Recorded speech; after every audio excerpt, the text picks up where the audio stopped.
Welcome, everyone, to the Islanders Never Say Die podcast. I'm your host, TJ, and with me again, as always, is our NHL analyst and expert, the grumpy old man. They say there is no shame in his game because he is always the same. That's me.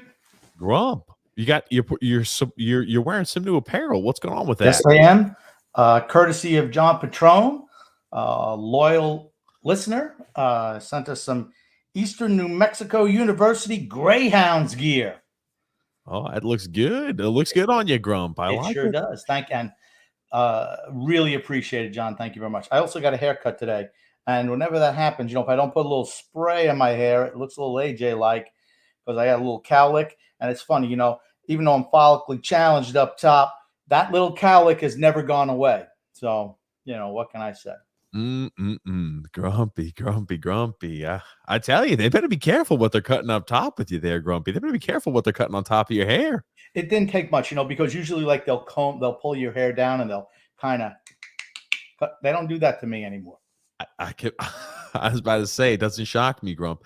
Oh man, you got your head sheared, Grump. I like it though. Looks good. It's like I said, I should have put a little spray on here, but I didn't do it today. What can I tell you? The warden said it looked good, and now that I'm looking at it here, it doesn't look so good. She's trying to make me look bad, is what I think. I think so too, Grump. That being said, the Islanders Never Say Die podcast is a twice a week hockey podcast covering the New York Islanders. We go live every single Wednesday at 8 p.m. Eastern Standard Time and every single Saturday at 8 p.m. Eastern Standard Time, unless there's an Islanders game on either Wednesday or Saturday. Then we will go live right after the game. So, we'll be up late sometimes, but hey, usually it's 8 o'clock on Wednesdays and Saturdays. And if you're a new listener and a new watcher here, I implore you, subscribe on Facebook, subscribe on YouTube, like on Facebook, and follow on Twitter so you don't miss out on any of the action. You can also catch us on our other channel there where we talk sports and shoot the shit on TJ and the Grumpy Old Man. That is in the link in the description below. It's a sports podcast that we do every single Thursday at 9 p.m. Eastern Standard Time and every single Sunday at 8 p.m. Eastern Standard Time. That being said, Grump, man, oh man, rough loss to the New Jersey Devils for certain, Grumpy. Yeah, I mean, that's one you really. I didn't think we played poorly the first two periods, honestly. But it was like,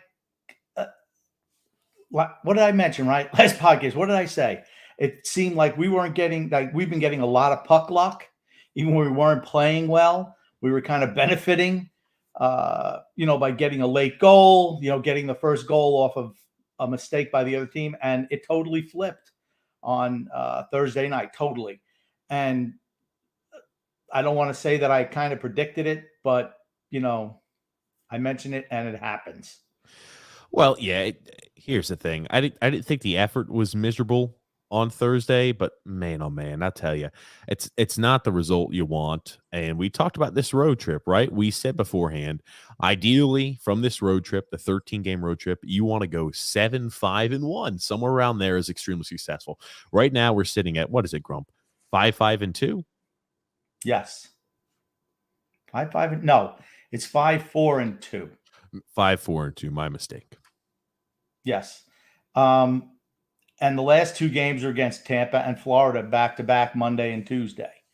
So, I know Florida's playing Tampa tonight. The only thing we can hope for is a bunch of injuries from both teams. Temporary injuries, like only the ones that are going to keep them out for a week or so. We're not Yeah, really. I'm not saying I wish, their players were dead or anything.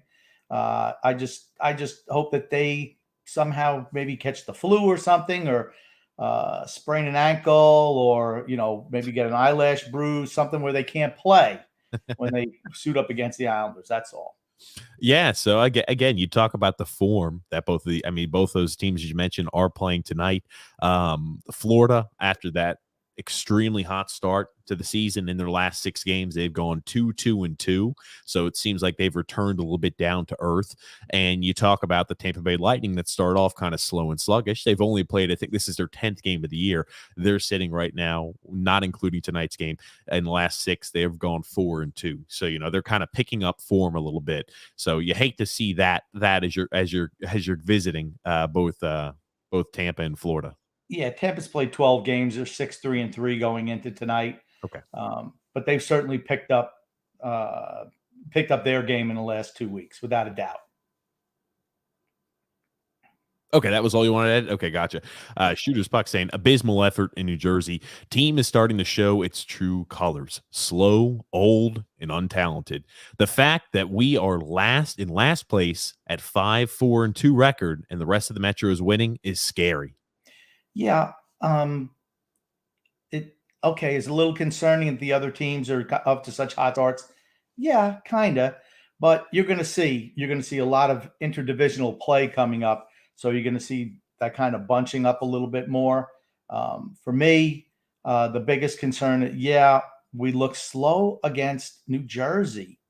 And I mean, the kid, what was his name? Who was Mercer, number 18, 19 years old. Dawson. Yeah. Dawson Mercer. Man, he's pretty good. I got to say, he's pretty good. It always amazes me when I see young players actually playing for their teams, and how I wish that was the case for the Islanders. But of course, these players have talent too. So, that's a big equalizer. You want to talk about Dawson Mercer again, 2020 pick. I mean, through 13 games so far for the Devils, 5 goals, 5 assists. He's got +7. So you talk about a guy who he's 20. He just turned 20, Grump. But you talk about a guy who seems to be hitting stride. Things seem to be looking up there for the Devils. And remember, we talked about it beforehand. And I think Frank K even had mentioned it. The Devils are a team with heavy forecheck that I tell you, they can really pressure the hell out of you. And that's what we saw on Thursday evening. And I thought we played well, particularly the first 2 periods. But man, they kind of out-Islandered the Islanders, if you will, where they were back in their zone a lot of the time, not giving up grade A scoring chances, mostly stuff from the outside, but counterattacking. I want to say that we gave up at least 6 odd man / breakaway attempts on Sorokin, who I thought was phenomenal in that game against the Devils. If he wasn't in net, who knows how bad that game would have wound up being. I mean, he was spectacular, and he gave up 4 goals. Mackenzie Blackwood played a great game. I thought on our side, I thought that Palmieri played well. I thought Parisi started off okay. But the one revelation for me, once again, is when Matt Barzal doesn't look sensational out there, we don't generate any offense. And, Barry Trotz wound up talking after the game and saying, we didn't have enough guys on the rope tonight. That always frustrates me. This is a veteran team, right? And it's not a team that's predicated on individual skill. It's not like we have Alexander Ovechkin or Sidney Crosby and, Malkin and, all the big stars on this team. And everyone knows that we have to be all in to be successful. And it's just, I don't understand how a veteran group like that comes out and not everyone is contributing. I mean, that's the whole thing about this team. And you mentioned it, right? I mean, Trotz admittedly said, yeah, we need to look in possibly some personnel changes. He's not been very happy with what he's seen out there. And I said, again, I don't blame him, especially when you think to yourself, all right, it's early on in the season, but right now we're in the bottom, the bottom of the division, given we've got games in hand. But you look at the comments he makes here, grumpy old man. Barry Trotz at looking at different combinations in practice. I've got too many guys that are just playing, and I need them to be better. I need them to be a little more of a better version of themselves. What's the one? I mean, but I'm baffled even by that comment, because it's not like, who are you going to put in? Are you just going to reshuffle the chairs on the Titanic? Okay, we're not on the Titanic. No. What I'm saying is, if you're just using the same cast of characters and just kind of moving them around a little bit, is that going to be enough? I just don't think we're talented enough, is my point. And it's not like we can bring somebody up from the minors or somebody who's, sitting on the bench to come in and inject life into this team. I mean, you want to send life to this team? Let's send Josh Bailey down to the third line. He's been absolutely invisible. One thing I noticed, if Barzal, Lee, and Bailey are skating in, Barzal doesn't even look Bailey's way when they're coming in an odd man rush. He doesn't even look at him. And to me, I'm like, that's frustrating to me, because then and I'm not blaming Barzal, but it's like you have to look Bailey's way. I think the fact that he won't shoot the puck is why Barzal's not even looking at him. And that has to change. I will be interested to see what he says by personnel changes, what exactly that means. I'm the only thing I could think, right? There's two options and two opportunities. Robin Salo, grumpy. I'm not sure how close you've been paying attention to it, has been looking really good in Bridgeport, right? You talk about the performance he's had, through 13 games, he's got 2 goals, 6 assists back there on the defensive side of the puck. He's looked really good at providing offense. He's looked really competent for Bridgeport so far. So I don't know if he's maybe opining that, hey, it could be Robin Salo, or maybe he's in a situation where he's thinking it's got to be Anatoly Golishev. I'm not sure exactly which way he's leaning as to who might sit in that avenue. But, if I'm thinking personnel changes, those are the two guys that I think have your next best chance to step into the role. I don't think he's talking about Kiefer Bellows, captain. I get 5 minutes of ice time on my second game. I look bad one game and I get 5 minutes ice time the next game. He's definitely not talking about Kiefer Bellows. I don't think he's talking about Sebastian Aho. I think he's talking about Robin Salo probably, or maybe even Anatoly Golishev. Okay, you realize Golishev has been a healthy scratch down in Bridgeport for games as well. I just think he doesn't play enough defense. And I don't know if Barry is going to risk the aneurysm by playing Golishev on the first line with Barzal, regardless of how many goals we might score. Coming back the other way is going to be beneficial for us. I mean, that's my biggest concern. The fourth line has been meh, right? Do you bring in Ross Johnston and just say, you know what, be a bull in a china closet out there? Do you move Wahlstrom up to the first line because it seems like the third line is stagnated? I still think there might be something wrong with Pajot. He just doesn't seem to have the jump that he has in the past. The second line, if Bavillier's not working, that line doesn't work. I thought Palmieri played okay on Tuesday night, but when he was with the first line, that line was by far our best line. I know Trotz does that well. This line's not going good, so let's take somebody from a line that is working and try to switch them around. To me, I don't like to break up something that works. I'd rather think of what's not working and leave what does work alone. But that's not the way that he does it. I will say too, with Kyle Palmieri, when is a time period we start thinking, all right, you're playing good hockey. We need to start seeing some results, as in goals, right? You look at it, 11 games into the season so far, 0 goals. And again, I always say early on in the season, you hit rough patches, sometimes you don't score. For a guy that you expected to be a top six right wing, that you penciled in to be on the first line this season before Josh Bailey and the second line had issues, and you need to break up that line. you were expecting some goal production out of Kyle Palmieri. And right now we're sitting with 0 goals from Kyle Palmieri. And I'll tell you, I think Kyle Palmieri, we've seen it, works really well with Matt Barzal. Time to get that line going again. And again, here's the thing. I'm not expecting great results against Florida and Tampa. I'm not. I'm going with the expectation of if we can split those 2 games, I would be elated. I think the biggest thing to make Kyle Palmieri a better player is to let him grow the beard. Because since when he doesn't grow the beard, I mean, how many games has he played? Regular season games for the Islanders has he played? Like 37 games? He's no, for the Islanders, he's played so far 28 games and he's got 2 goals for the Islanders. That's not good enough. That's not good enough. I sent you an article from RotoWire, which was talking about Josh Bailey. Now, here's the thing. RotoWire, for those who are uninitiated, they're just a fantasy hockey site, right? And they're like, Josh Bailey has 9 goals in the last 65 games and 23 in the last 123 games. And they were wondering out loud, is it his time as a top 6 forward over?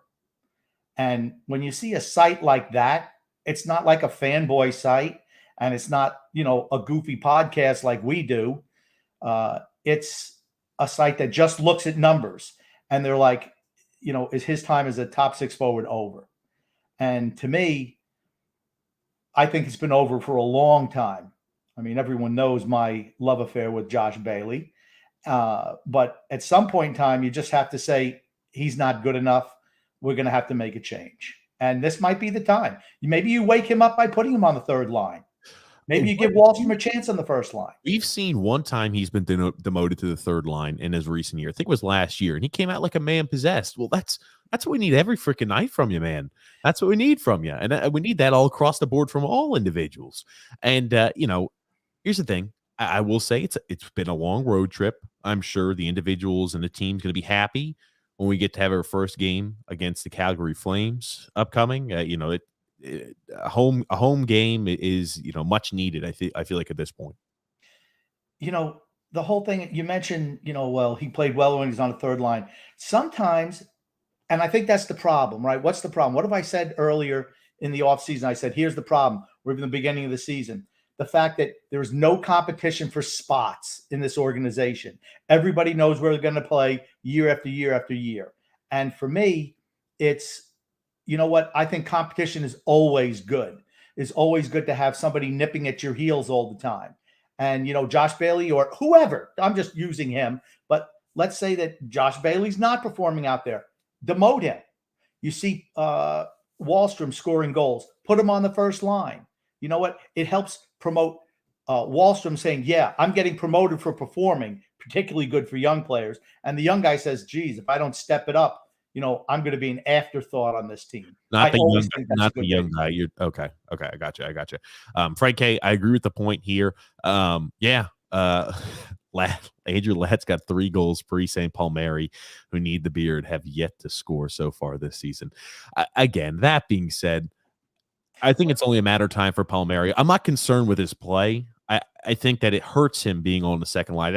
I think he's a line driver. Beauvillier could be a line driver when he's on, but I just think he worked and meshed so well with Matt Barzal. I never really understood the breaking up of that 1st line. Okay. Now here's the thing. I think Beauvillier is a line driver on this team. Okay. We only have one true line driver, and that's Matt Barzal. For me, the Andrew Ladd situation, right? He talked about when he left, it's like he never had a shot. And to me, that's a problem. That's an organizational problem, to be honest with you. And I'm not saying Andrew Ladd was the greatest thing. I was glad he was gone, right? We all talked about it. But the fact that he was never given a legitimate shot when he was healthy should be frustrating to all the players in the organization, particularly the ones who aren't starters. And we've had this discussion before, right? I mean, if you don't see any chance to make a team or to improve your lot, I could see where it drags you down as a younger player. And when you see a veteran say that, it's even worse.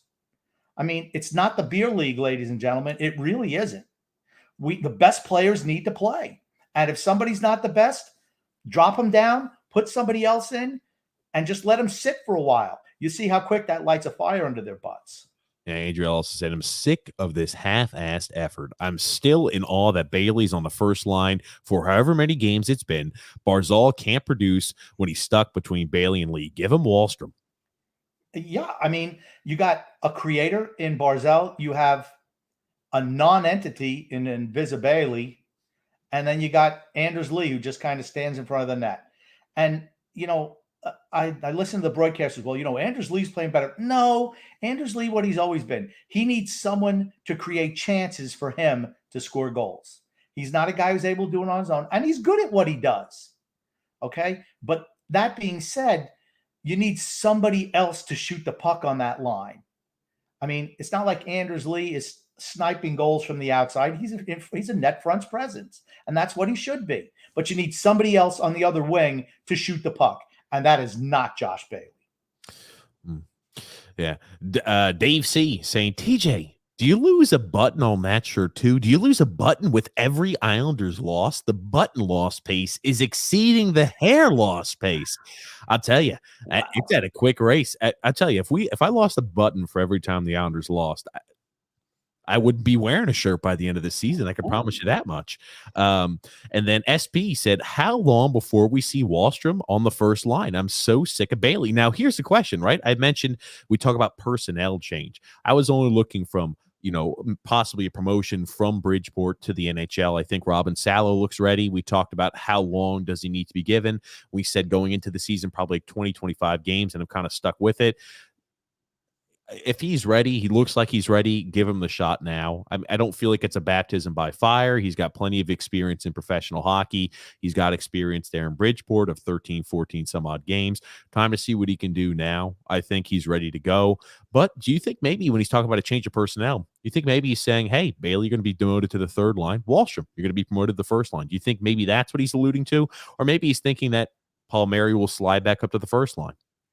I think the key is getting Bailey off the first line. I'm not opposed to giving Wahlstrom the shot. I just think his young energy up on that line could be beneficial, particularly in the short run. You already know what Palmieri can do. I think Brock Nelson, hat trick game aside, has not been good this year overall. And Anthony Duvillier is doing what he does. I mean, he brings a lot of energy. He will get streaky at some point in time and score some goals. But like I said, Palmieri's been kind of underwhelming on that line. It's just a bad mix right now. But I'd move Wahlstrom to the first line just to see what it does. I mean, you don't lose anything putting Bailey on the third line. Absolutely nothing, right? Like I said, it's just frustrating right now. And I understand the frustration with Islander fans. I really do. You talk about Robin Salo. I mean, you watch Zdeno Chara out on the ice. If you actually watch him, he just stands in front of the net. That's all he does is stand in front of the net. He doesn't even move his feet at all. I mean, he's just standing there. It seems like he's at least good for one spinorama or one knocked on your ass every single game. And that's what the time period when you're watching that. It's like, could you imagine? It'd be like watching a horse like Secretariat, right? When he's in his prime, fantastic, best of the best defenseman out there.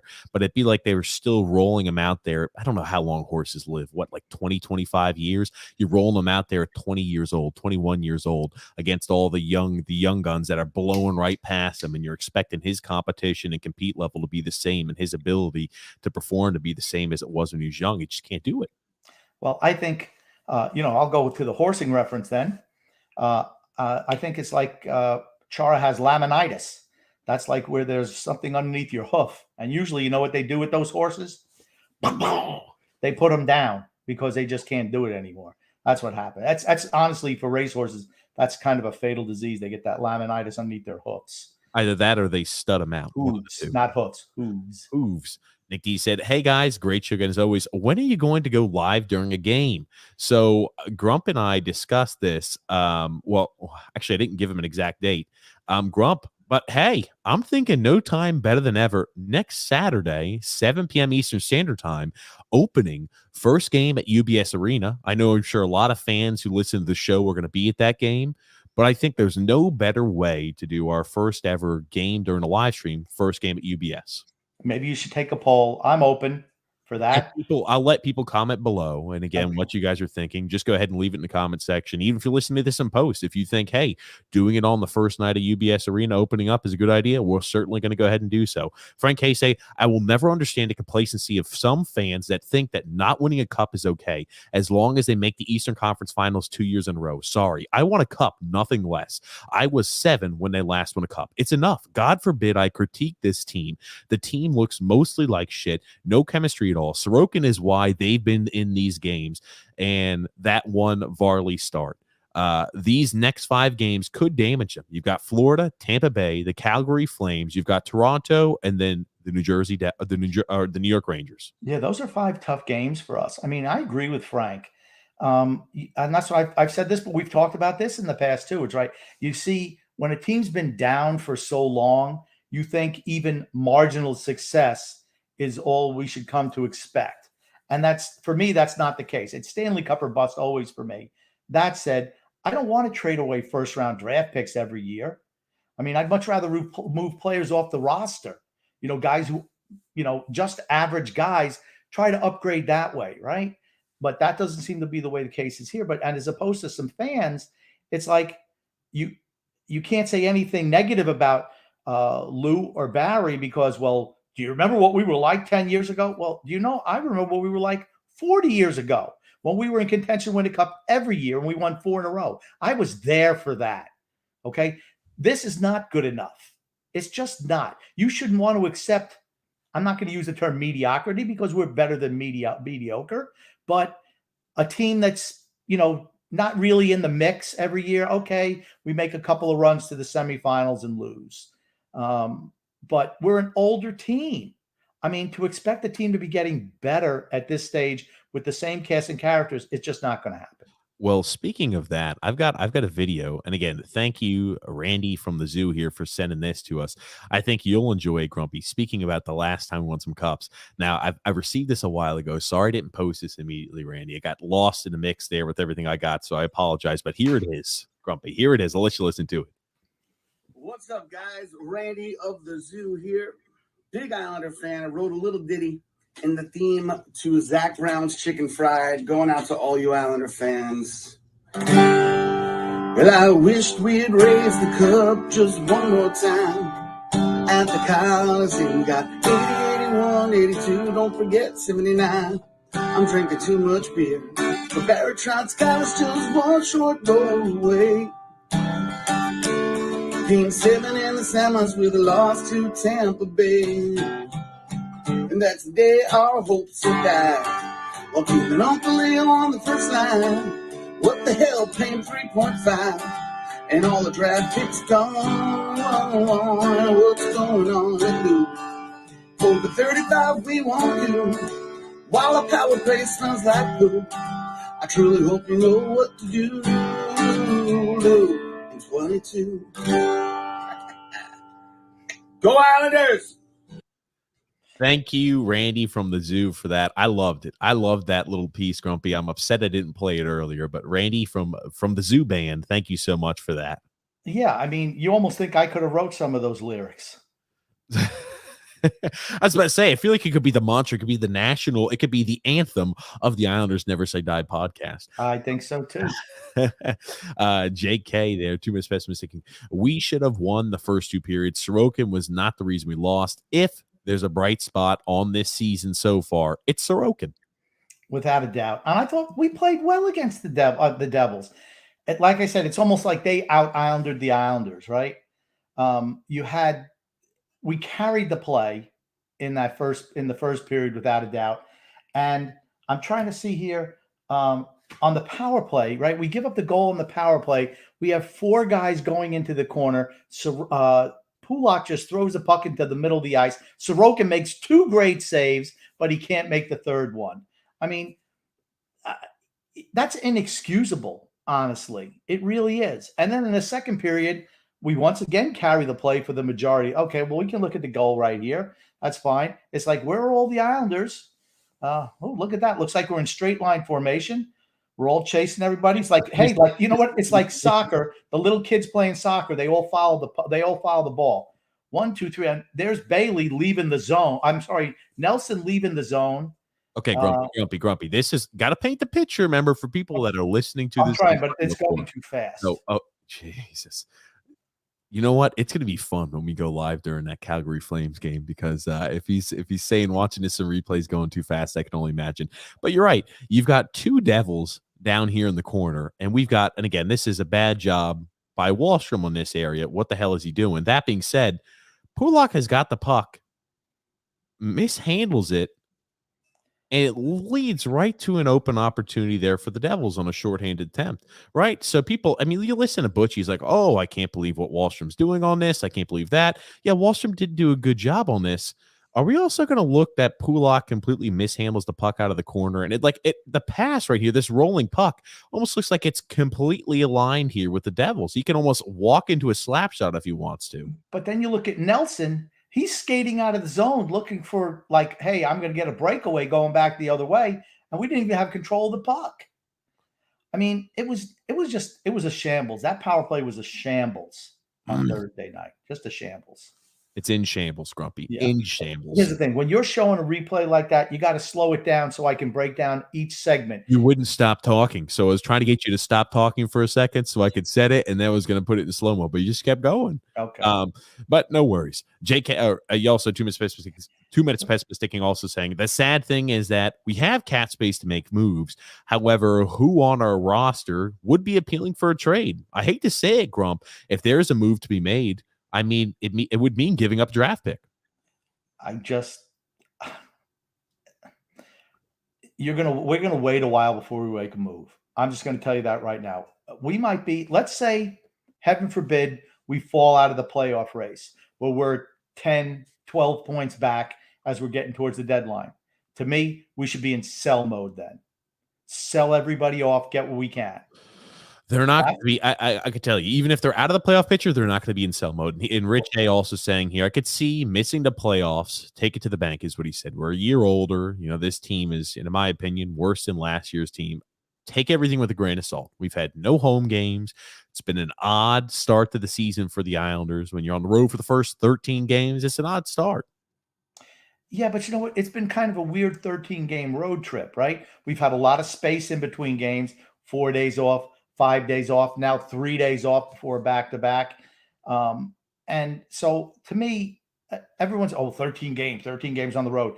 But look at the positive, right? You have 41 games as opposed to 28 on the road, 41 home and 28 on the road the rest of this way. So, you know, you're going to be benefiting on the back end, or should be benefiting on the back end. I mean, if we come out with a 500 record through this 13 games, I mean, that's acceptable, I guess. But you're going to have to win at least 75% of your home games the rest of the way, without a doubt. I think you're right here, George. I think this team is kind of built for a COVID-shortened season. And this team, the way it's currently built, is a get us to the trade deadline type of mentality, and we need to restock at the trade deadline. In all seriousness, that's how I look at this team. And it's just really going to be of, can we beat the clock? And can we force this to the trade deadline? Because remember, the Olympics are this season too, Grumpy. So you've got that as well, which is kind of throw a wrench into the season too. Well, you know, we have that condensed schedule, right?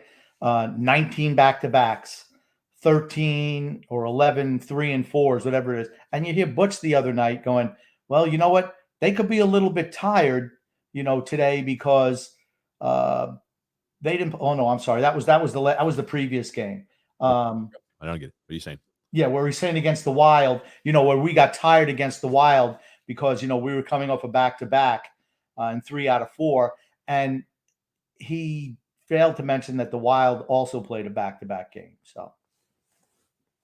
Okay, gotcha. I know, Grumpy. Frank A. also saying here, this is the potential for being a non-playoff team. I think it's really early yet to be branding this. And the team that we see now is going to be much different than the team that we see after the trade deadline. I know you mentioned, hey, if we're not in contention, we're not in a playoff picture by this moment, we should go ahead and fold up tent. We should fold up shop and sell off. This is They didn't bring in Lou Lamoriello to have that mindset, lose and win now mode. We could be, here's the thing.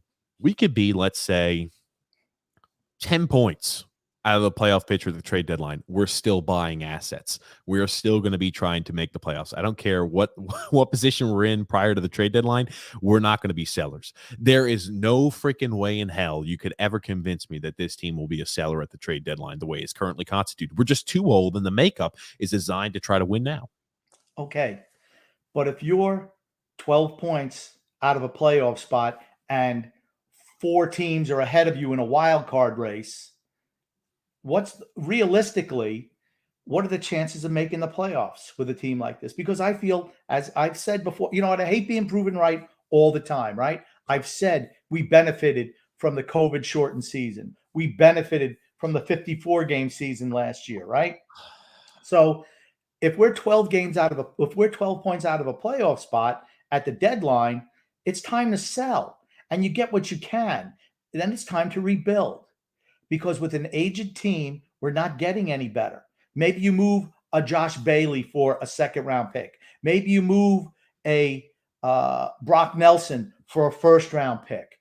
I mean, these are just things to consider if the season turns bad. And I'm not saying it's going to, but there are possibilities, okay? And then we mentioned, the previous comment mentioned, the teams that are skating around us, the speed is killing us. What was the one thing that I said going into the season? What type of teams give us problems? The teams that are aggressive on the forecheck and have good speed with their forwards. And you're seeing it night after night. Those teams are giving us fits, and it's costing us games. I mean, this is not news to me. And anyone who listens to this podcast knows it's not news to them because we've been talking about it for the better part of a year. I want to interrupt you, Grumpy. Catch your breath, get some purple drink down, Grumpy. I want to say this. We could win these next 2 games. Let's say, right, Florida, they lose tonight to the Tampa Bay Lightning. Let's say they lose to us again, too, because they've been having a little bit of a tough stretch.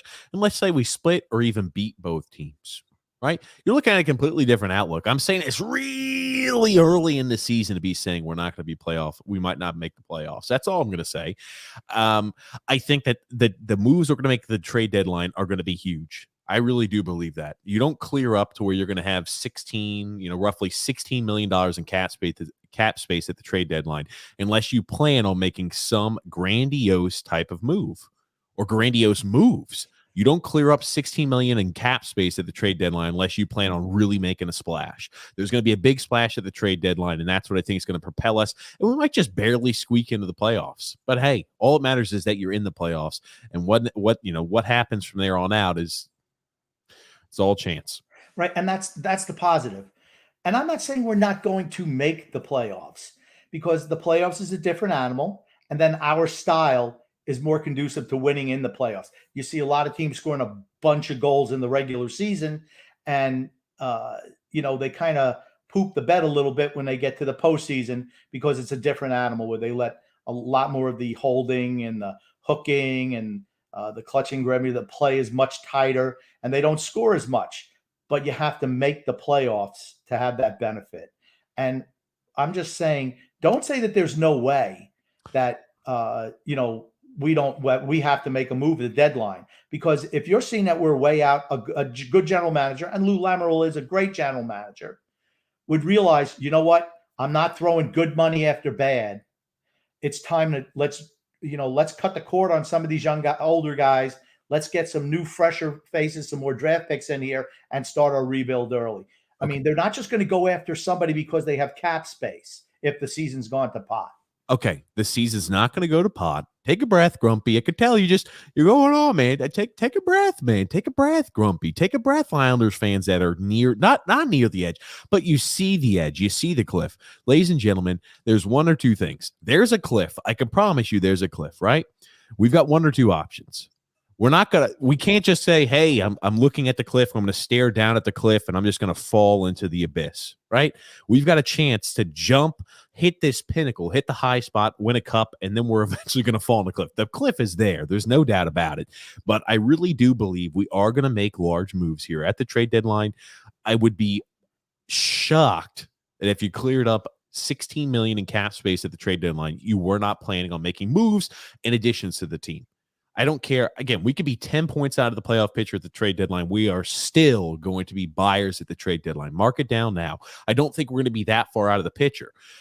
I don't know what he means by personnel changes. You have to figure maybe he's considering a Robin Salo. Maybe he's considering putting Palmieri back on the first line. You put Palmieri on the first line, I think you're going to see a lot more production out of that Matt Barzal line. There's no doubt in my mind. You're going to see more production from Matt Barzal and Anders Lee. The second line would struggle with Josh Bailey back on it, but I think you were on to something when you said Jean-Gabriel Pageau hasn't looked the same. He's looked like he's struggled a little bit. He's looked like he hasn't been able. We're not seeing the Jean-Gabriel Pageau that all Islander fans loved and became enamored with. Not sure why that is yet. Maybe he's taking a while longer to get up to speed, but that's a guy we desperately need to see the old Jean-Gabriel Pageau from. Yeah, well, he had a couple of games where it seemed like he had that jump, but then he's kind of gone back to how he was at the beginning, the first few games of the season. So to me, I wonder if he has some type of niggling little injury that's going on right now, which is stopping him from being as good as he can be. But I'm gonna strongly disagree with you when it comes to, the Islanders are going to make a move, even if they're 10 points out of a playoff spot. They're going to keep on throwing more assets to try to just make the playoffs. I just don't see that happening. You can see the writing on the wall at some point in time. Now, I'm not saying that's the case right now, but I'm just saying if we're 10, 12 points out of a playoff spot come the trade deadline, we are not going to be buyers. You're wrong. I firmly disagree with you when it comes to that. We'll see what happens. Okay, let me interrupt you. What would make you think that this team would be a seller? What in the past, what under Lou Lamoriello's regime would ever make you think that we would sell at the trade deadline?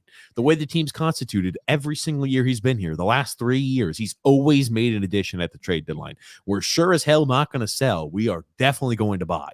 Doesn't matter how many points.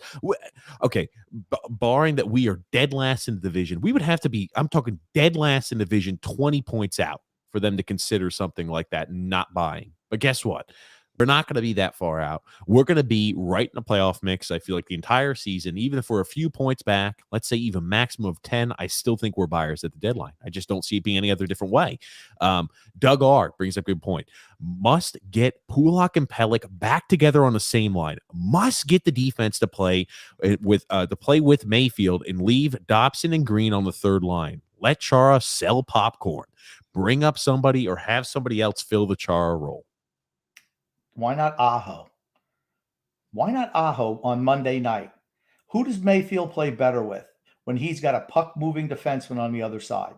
Why not give him a legitimate chance just to see what it looks like? The Chara experiment has not worked. I knew it wasn't going to work. You knew it wasn't going to work. The only one who didn't know it wasn't going to work, seemingly, was Barry Trotz and Lou Lamoriello. I mean, but everyone here listening to this website knew. Podcast. Right? We've been talking about it for, in the off season. That's the last guy you want because he can't do it anymore. They thought that they could somehow catch lightning in a bottle. Not been the case, of course. And give the younger guy a shot. Put a puck mover with Mayfield. I agree. Keep Dobson with Green. That has to happen.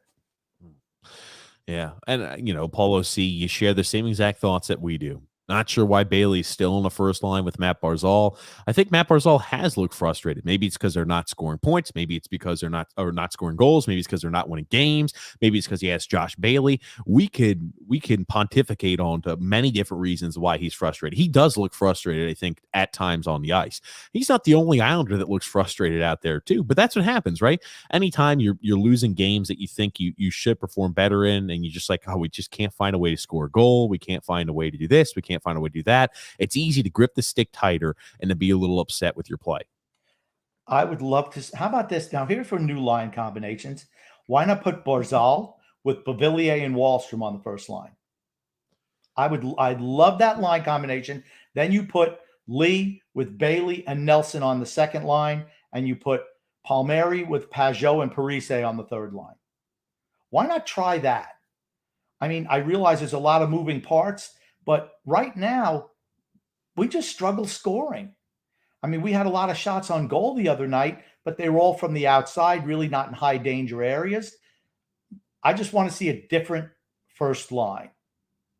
I mean, there's nothing that says that Anders Lee has to play on the first line on this team. I don't believe it was written into his contract. Here's the thing. Usually first lines, we take the approach all 4 lines have to produce.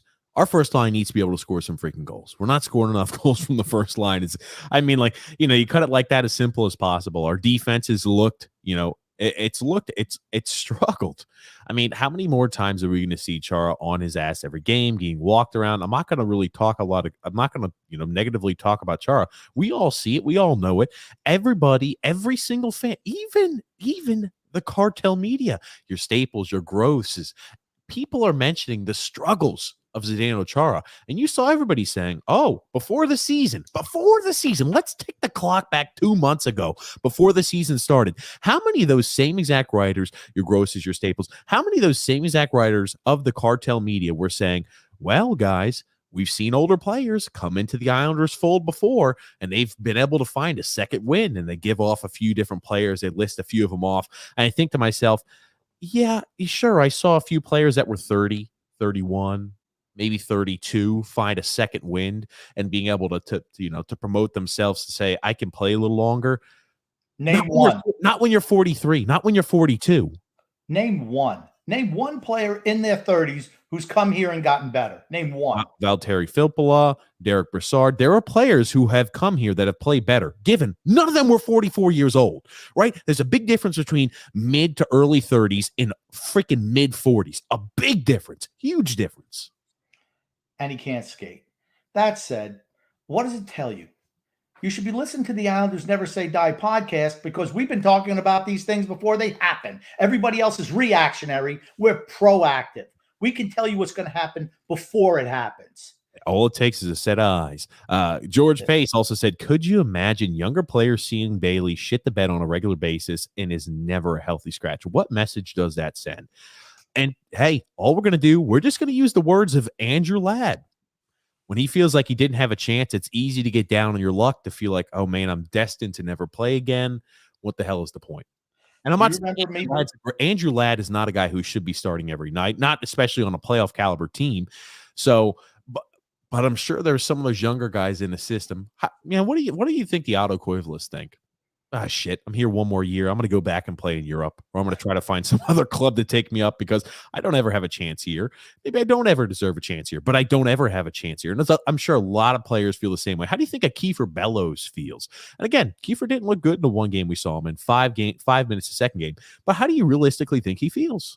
Okay. You realize I brought this very point up to you a month and a half ago, and you told me that is not true. The players need to play for themselves. If you're going to be like that, you're not good enough to play for our organization. I said that on this very podcast a month and a half ago. How do you think a younger player, when he sees he's never going to get a shot, maybe he doesn't play as well, or he's holding his stick too tight? I said, and you were like, well, he needs to be better than that. That's what you came out and said. But hold on. Freaking full stop. What lineup bullshit are you trying to tote right now, Grumpy? That's exactly what was said. Hey, Grumpy, I'm an ex. I know exactly how those type of items happen. I would never say something so stupid. I'm gonna tell you what. I am the curve. Once again, I am the curve. Because you're hearing everyone now is saying the same things that I said 2 months ago. That's what happens when you never give other younger players a chance on the team. It sucks the life out of them. I can see where that happens. Now you're seeing everyone starting to say the same thing. Why? Because actually, if they really were smart, like the people who listen here, they listen to the Islanders Never Say Die podcast. They know what's going to happen before it happens. I saw this coming. I've been saying it for years. When there's no competition for spots, it sucks the life out of the rest of your organization. That's just what happens. You see the Devils. The Mercer kid is able to just come up and play. You see Montreal putting young kids in their roster. You see everybody playing the young kids. We don't do that here. Montreal's not a great example. Look how Montreal is this year. Okay. There's a lot They got to the Stanley Cup Finals last year, further than us. But what I'm saying is, you have to give them a chance. They should have more rope than the older players. That's all I'm saying. Rich A, I think that is that. Okay, no. Players should all have a similar rope. They shouldn't. Just because you're younger or older shouldn't entitle you to more rope. What I mean for longer rope. If they make a mistake, they shouldn't be banished to Siberia. They should have a little bit more rope because you know what? They have the opportunity to get better. Their game has more chance to improve. So they should have a little bit more rope making a couple of mistakes. That's not the way it is here, though. Rich A, I think that's a good idea, right? Wouldn't it be novel to put your best passer with your best shooter? Wouldn't you feel like, and then you get your best cleanup guy, as the garbage player that could go ahead and knock in extra pucks that are, screen to goalie, perhaps, knocking any type of deflections, anything like that, knocking any loose pucks in the net. Wouldn't it be a novel idea? I think you would score more goals, but what would we know? George P also saying, yeah, even the Kraken took Eberle over Bailey. It's only a surprise to those who are not paying attention. Yeah. It can't give Josh Bailey away. Barry Trotz said it. Before he came to the Islanders, he didn't think much of Josh Bailey. Now he's here. Oh, he's invaluable. He's so smart. He's this and that and the other thing. You know what? He's not a great player, though. Gotcha. Yeah, Bailey just can't be on the first line, Matthew S. I agree. Eric K saying year after year, their power play, the Islanders' power play sucks. Coaches need to figure out how to get a line out there to score some goals. I remember we ticked this back to the first year under Barry Trotz when it was Scott Gomez as the power play coach. And I said, oh, man, I think it's Scott Gomez's fault. And then, we had the power play issues after Gomez left. We have the issues now. I can't remember who the hell the power play coach is now, but I'll tell you, seems like our power play always seems to be an issue. Doesn't matter what coach or what style we throw out there. It just seems like we've got this inability to score on the power play. I'm thinking there's more of a deep-seated issue. We've already tried a few different coaches. It's not like our head coach is the problem. It seems to be a deeper-seated issue as to why the power play doesn't work. And I think people know what I'm alluding to, right? The personnel that we roll out there does not help for a conducive power play. Here's another case where I was right and TJ was wrong.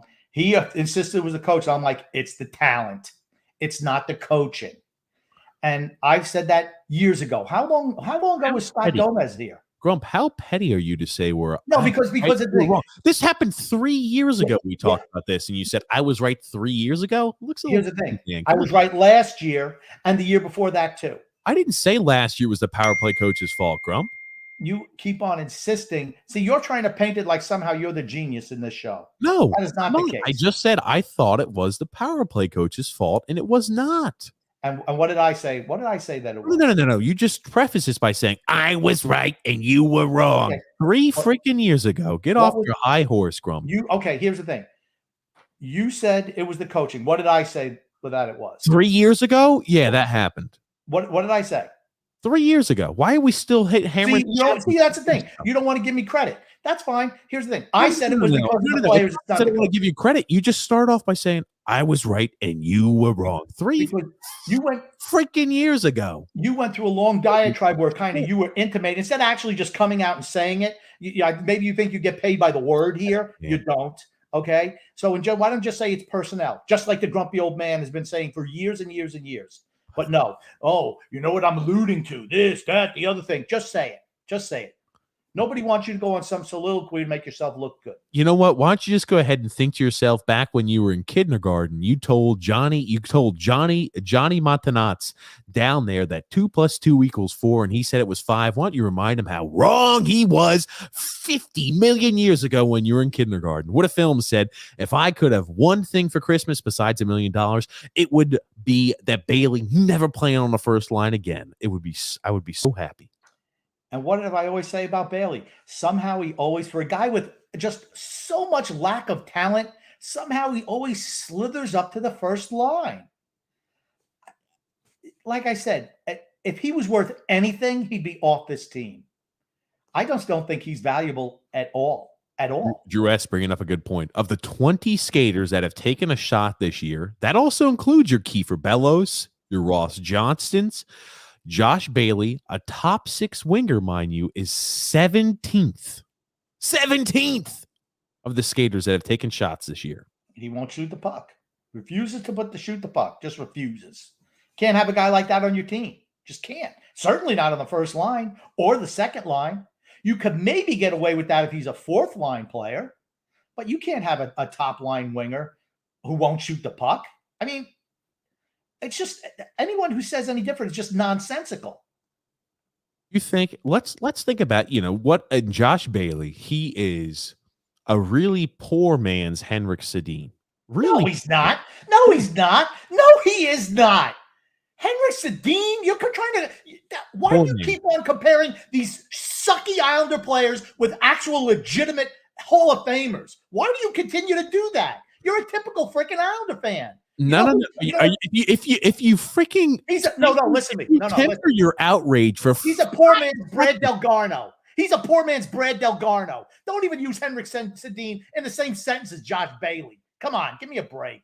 If you temper your freaking outrage for the matter of 10 seconds, maybe you'll hear the point I'm gonna spout. If you keep on making idiotic statements, I'm gonna call you out on it. Why don't you freaking listen and let me finish before saying "Wow!" and freaking out? I'm sorry for anybody who's wearing headphones if that was loud.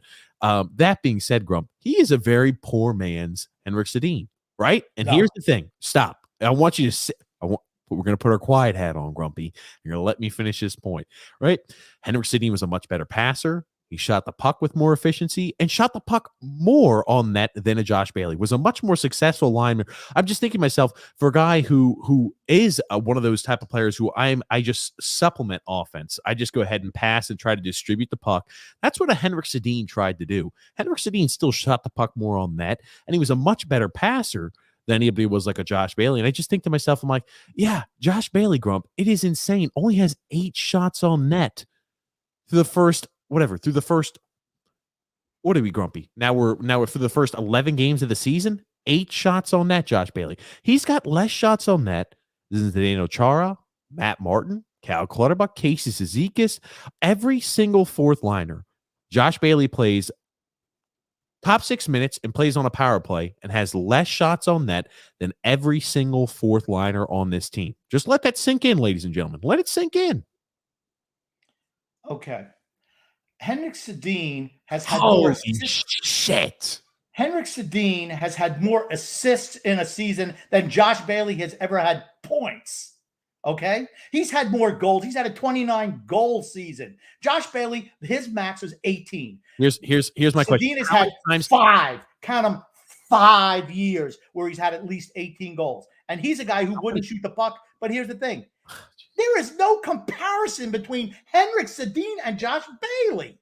No comparison. Again, why don't you just say he's a poor man's Brian Trottier? Why don't you try to roll that one out? Because that doesn't count. You freak out anytime I say Anders Lee is a poor man's Dave Vanderchuk. You freak out anytime I say that Anders Lee is a poor man's Dave Vanderchuk. You freak out every time. Because Dave Vanderchuk's a Hall of Famer. Anders Lee isn't even close. Dave Vanderchuk has, how many hat tricks has he had? You know what? Anders Lee's had none. Okay, Grumpy. Do you know what the term a poor man's? Do you know what that means? I do. What I'm saying is they're not even that good. You don't even compare them to Hall of Famers. You're comparing them to Hall of Famers. Oh my God. Oh my. Like I said, Josh Bailey's a poor man's Brad Delgarno. There's the comparison you could use. He sucked too.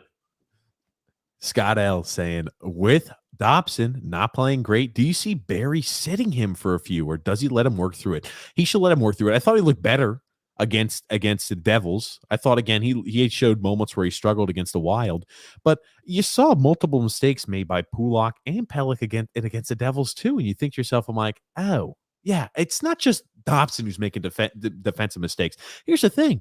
Pulock and Pelech, because they're saddled with your Zdeno Charas, as well as they're saddled with your Andy Greens, your Charas, etc., it affects their play too, right?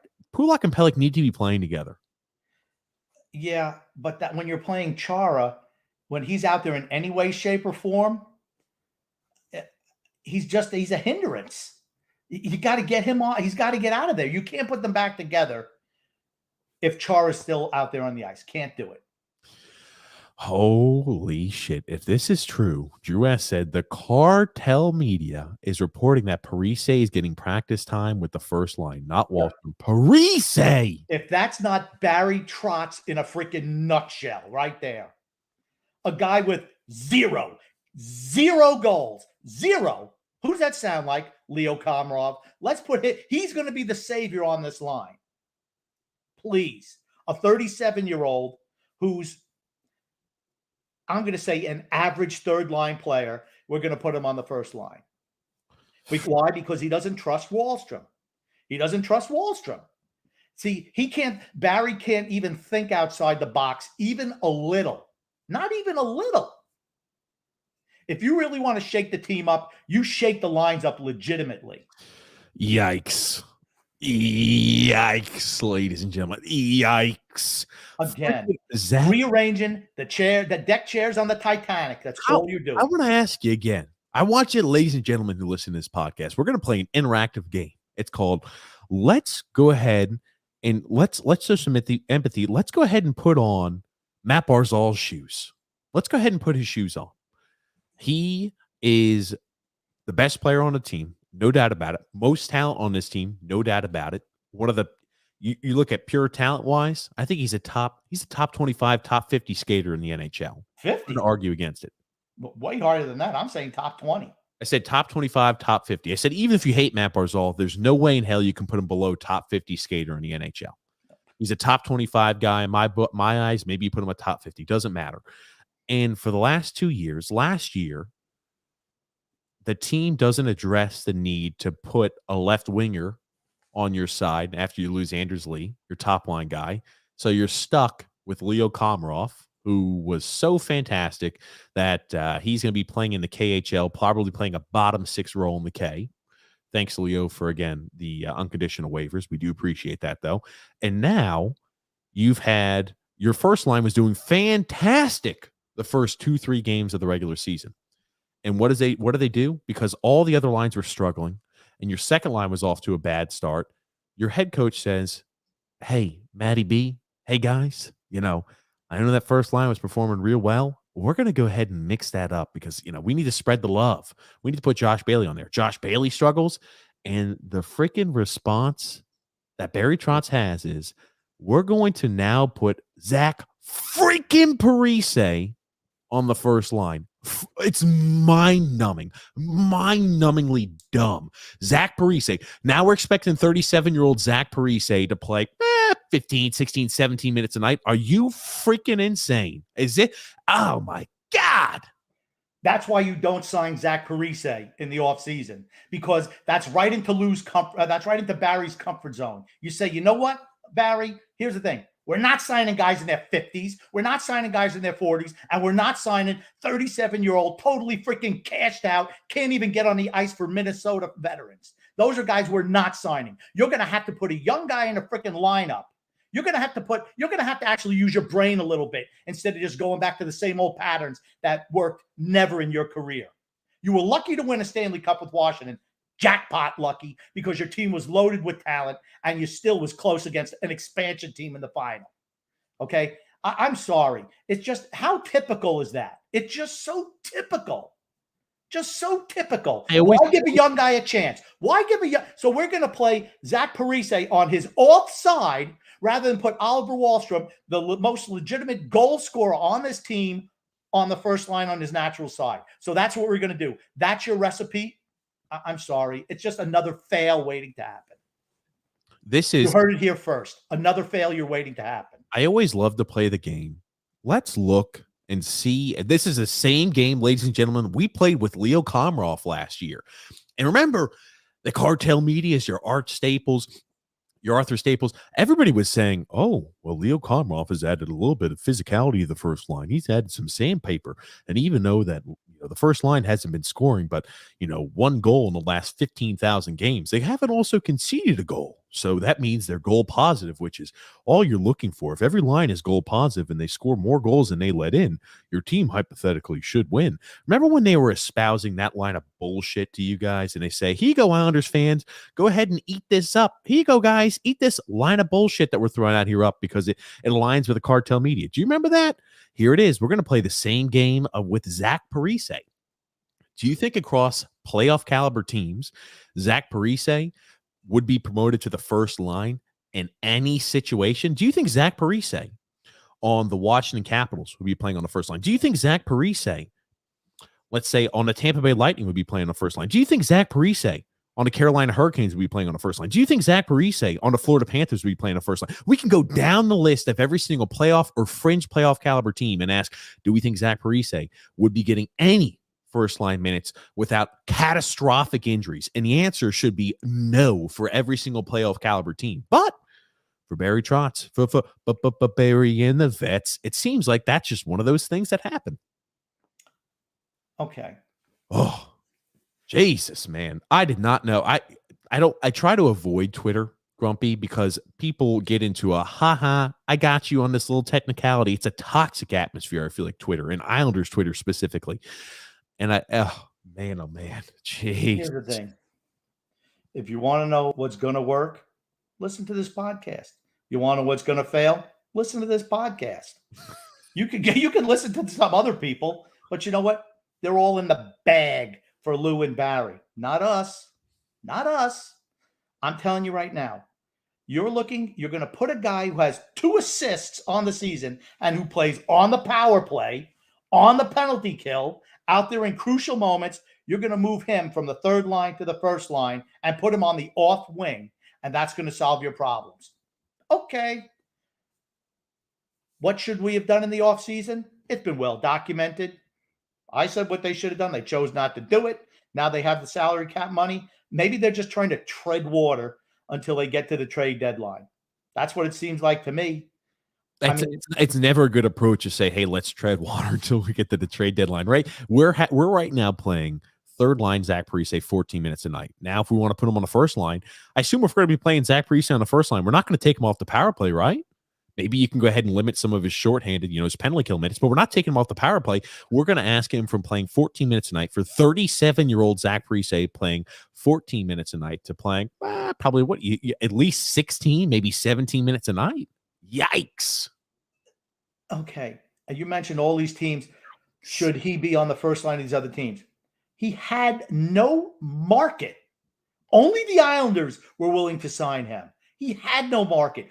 37-year-old wingers who can't get on the ice and are healthy scratches down the stretch don't have a market. Somehow, they're first liners year after year on this team. Leo Komarov, Zach Parise. If you don't sign those pieces of garbage, you're going to have to make Barry Trotz do something he doesn't like, which is give a young guy a chance. A guy with upside. What? The easiest thing would be to slide Wahlstrom up to the first line. Why won't he do it? Because Wahlstrom might.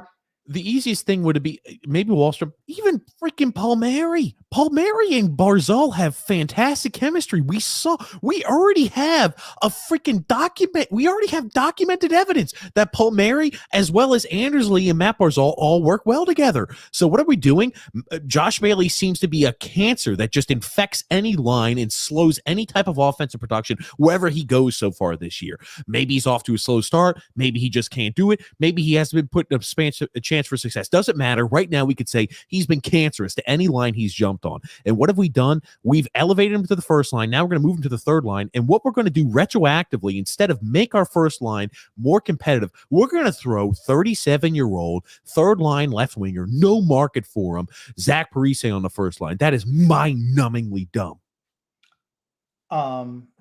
Before you interrupted, I was trying to make a salient point, but I forgot what it was. So let's just go to the next one. I apologize, Grum. It's like I'm shocked. Like you are not shocked by this as much because you not at all this to happen. Not at all. It's what I expect of him to do. Right? I call it. I knew it.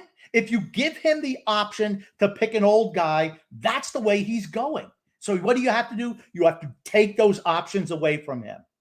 Why would we put a guy who's a natural goal scorer on the first line, where his whole game is predicated, honestly, on shooting the puck? Why would you not put him with Matt Barzal? Because what? You're afraid he might produce too much? You're afraid he might cost too much in his next contract? If I'm Matt Barzal, I'm seriously considering, you know what, I'm going to play out my option and go somewhere else. I'm really, because it has to be frustrating for him. It really does. It happened with Tavares. That's all I'm saying. A little different situation there. I will tell you one thing. I'm happy I downed 4 Advil before this podcast, because if I did not have Advil helping fight any, being preventative measure for headache, I'll tell you one thing. If I would have seen that there, Parise on the first line, I'm pretty sure I'd have a splitting migraine. But I'm glad glad I got some Advil floating around the system. Honestly, do you want to know what you should do? If you want to shake up the team for a game, you sit Bailey, you sit Nelson, you sit anybody, you sit Martin, and you put in a Bellows, you put in you sit Chara, you put in a Bellows, you put in an Aho, you put in a Johnston, and you put in another winger for one game. Sit them out, and let's see if they come back with energy the next game. There's too much complacency. Everyone on this team is in granite. Their name is on the lineup card. You know what? If you're not producing, you sit. That's how you send a message. That's how you send a message. You bench the sacred cows on the team. They use the term fat cats is a term they use, right? You got too many fat cats on the team right now. And when I hear Barry Trotz saying we need players to perform to better versions of themselves, he thinks that we've got fat cats on the team too. That is just him echoing that in a different verbiage, right? He's saying, I need the players to play the same way they are, except better. That means that he knows his players are not giving the effort they need to be successful in order to win games. He sees it out there on the ice. But yikes, this is bad. I hate to break up momentum. SP wants to know, how long before Sorokin wins a Vezina? Well, it depends on how long we keep this team together. Because if we're in full rebuild, he's not winning the Vezina. We're not in rebuild. I said if he's not winning one this year. Let me just put it to you that way. So if we go into full rebuild, and I'm not saying we are, but if we do, he's not going to win a Vezina for a while. When you go into full rebuild, your goalie doesn't win Vezinas. And what a film's here saying, yeah, Grumpy, you got to stop getting your hopes up. Wally's not going on the first line. It's not going to happen. Yeah, it's pretty obvious. He would do anything. I'm shocked about the Zach Parise going on the first line. And this is the other thing that makes me question. Zach Parise, I don't think is a better player than Oliver Wahlstrom. Please, ladies and gentlemen who listen to the podcast, who are on the live stream, and even who listen and post, comment. Do we think that Zach Parise is a more competent, better goal scorer than Oliver Wahlstrom at this stage in his career? I don't think that's the case. I always thought the best players should be elevated to the top minutes and the top chances.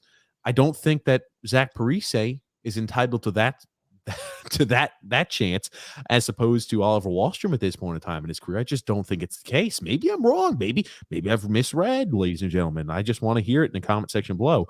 But man, oh man, I'm shocked. I'm shocked by it. I'm not shocked at all.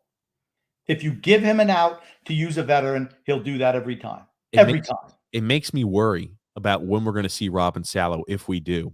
It really does. When I see a guy like Oliver Wahlstrom, and again, you might say, oh, what was he doing on this one particular spot? I could say that for a lot of different Islanders that were out there on the ice against the Devils, right? We got routed 4-0. There were a lot of different players I could say, what the hell were you doing? Why were we doing this? And here we are in a situation where we can elevate a guy who I thought has played well, through the limited sample size of 11 games, who's scored goals for us, who's played well in the power play. And we're not giving a chance to elevate him. We're giving it to a guy who I don't think has played well. He showed heart, but hasn't produced any points and hasn't really produced much.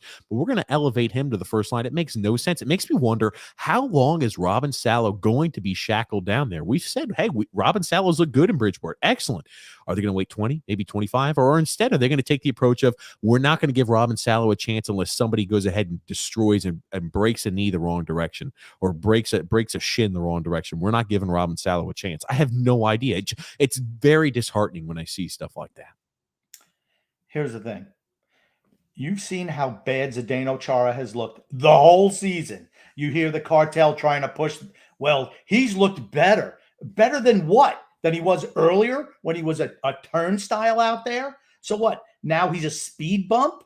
I mean, he's not an NHL defenseman anymore.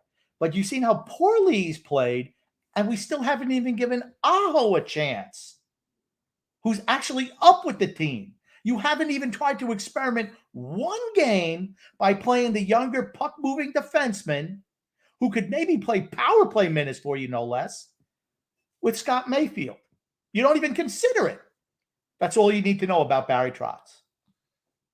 I just man, oh man, Grump. I'm in a situation to where I'm baffled by it. I don't think it's a long-term item, but I also thought Bailey on the first line wouldn't have been, a 9-game trial, right? He killed the first line. He killed the second line. You put him on the first line. He murdered that one. Now what are you going to do? Put him on the third line? You're going to kill that one? And what? Slide him down the fourth line? So what? So we won't ever score a goal on this team anymore? That's all Bailey does. He's a line killer. Well, here's the thing, Grumpy. We've talked bad about Zdeno Chara. I want to show one of these highlight reels from Big Z, right? We got to give credit where credit's due to Big Z, Grumpy. We talk about how he's getting knocked on his ass on a consistent basis. I just want you to go ahead and watch this. Oh my God. He got hickied. Jesus. Oh my God. It's not like he was caught off guard by this. He was charging at McLeod. He was the guy initiating contact. McLeod just stood his ground and knocked him on his ass. And I don't know how much further the play goes. He wound up cross-checking, slashing that kid, and tackling him down. Lucky he didn't get a penalty goal because he was pissed. He got knocked on his ass. I did see that. Right? When this is the reason we never complain about officials ever, because the Islanders get away with a lot of shit, and we do, right? I think Mayfield sometimes gets away with it, and I think Big Z even though he's been penalized an awful lot this season, I still think that Big Z gets away with murder. A lot. He gets away with murder out there. He can't skate anymore. That's why he gets away with a lot, because he's got to do anything he can to stay on it. But you're right. He did. They slashed the hell out of his wrist. He was cross-checking him from behind because Big Z was unhappy. It wasn't like this was a fluke knockdown. Big Z was prepped. Look at this. He's charging at McLeod. McLeod's standing still. McLeod was playing the puck and has to react here late. And Big Z the entire time saying, all right, I'm going in for my check. Boop. I'm setting my feet.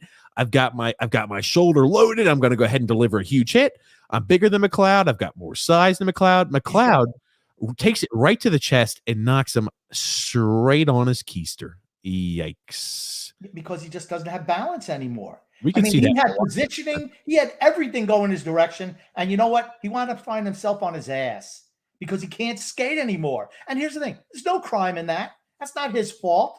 It's Lou Lamoriello's fault and Barry Trotz's fault. Why? Because Lamoriello thought he was good enough to play in the NHL when Boston and Washington knew he wasn't, and Barry Trotz thinks he can still stay on the ice. And Barry Trotz is the biggest perpetrator of all. Continue to roll him out there when he can't move. I want to thank Mike M for sending that to me. He sent that clip to me. I thank you there, Mike M. Now, Grump, we've got an ad to read, but first, I know we're getting through some comments. There's usually this one group of people that you like on Facebook. Isn't there, Grumpy, or something like that? Islanders Rated R. Isles Misery. Isles Misery. Rated R. God, why can't I not? Why? You know what? I used to get it all the time, and now some reason I can't get it right. You're getting old. Maybe, you know what? I'm thinking because Edge used to be the Rated R superstar, so I kind of jumped the gun there a little bit. What's Isles Misery Rated R? What's that? Brian Parser, Matt S. Hey, a lot of listeners. They're very big supporters of this podcast, aren't they? They're great. You know what? Because they have brains. They're smart. They don't believe to be with the pablum that's being fed to them by the Islanders media cartel. The lies being perpetrated by those circus clowns. That being said, we do have an ad to read from Draftkings. The NHL season is underway, and Draftkings Sportsbook, an official sports betting partner of the NHL, has an unbelievable offer to celebrate the greatest sport on ice. New customers can bet just $1 on any NHL game and win $100 in free bets if either team scores a goal. Doesn't matter if it's a one-time clapper or a deft deflection. However they light the lamp, you win. If Sportsbook isn't available in your state yet, Draftkings won't leave you empty-handed. Everyone can play for huge cash prizes all season long with DraftKings daily fantasy sports contest. DraftKings is giving all new customers a free shot at millions of dollars in total prizes with their first deposit.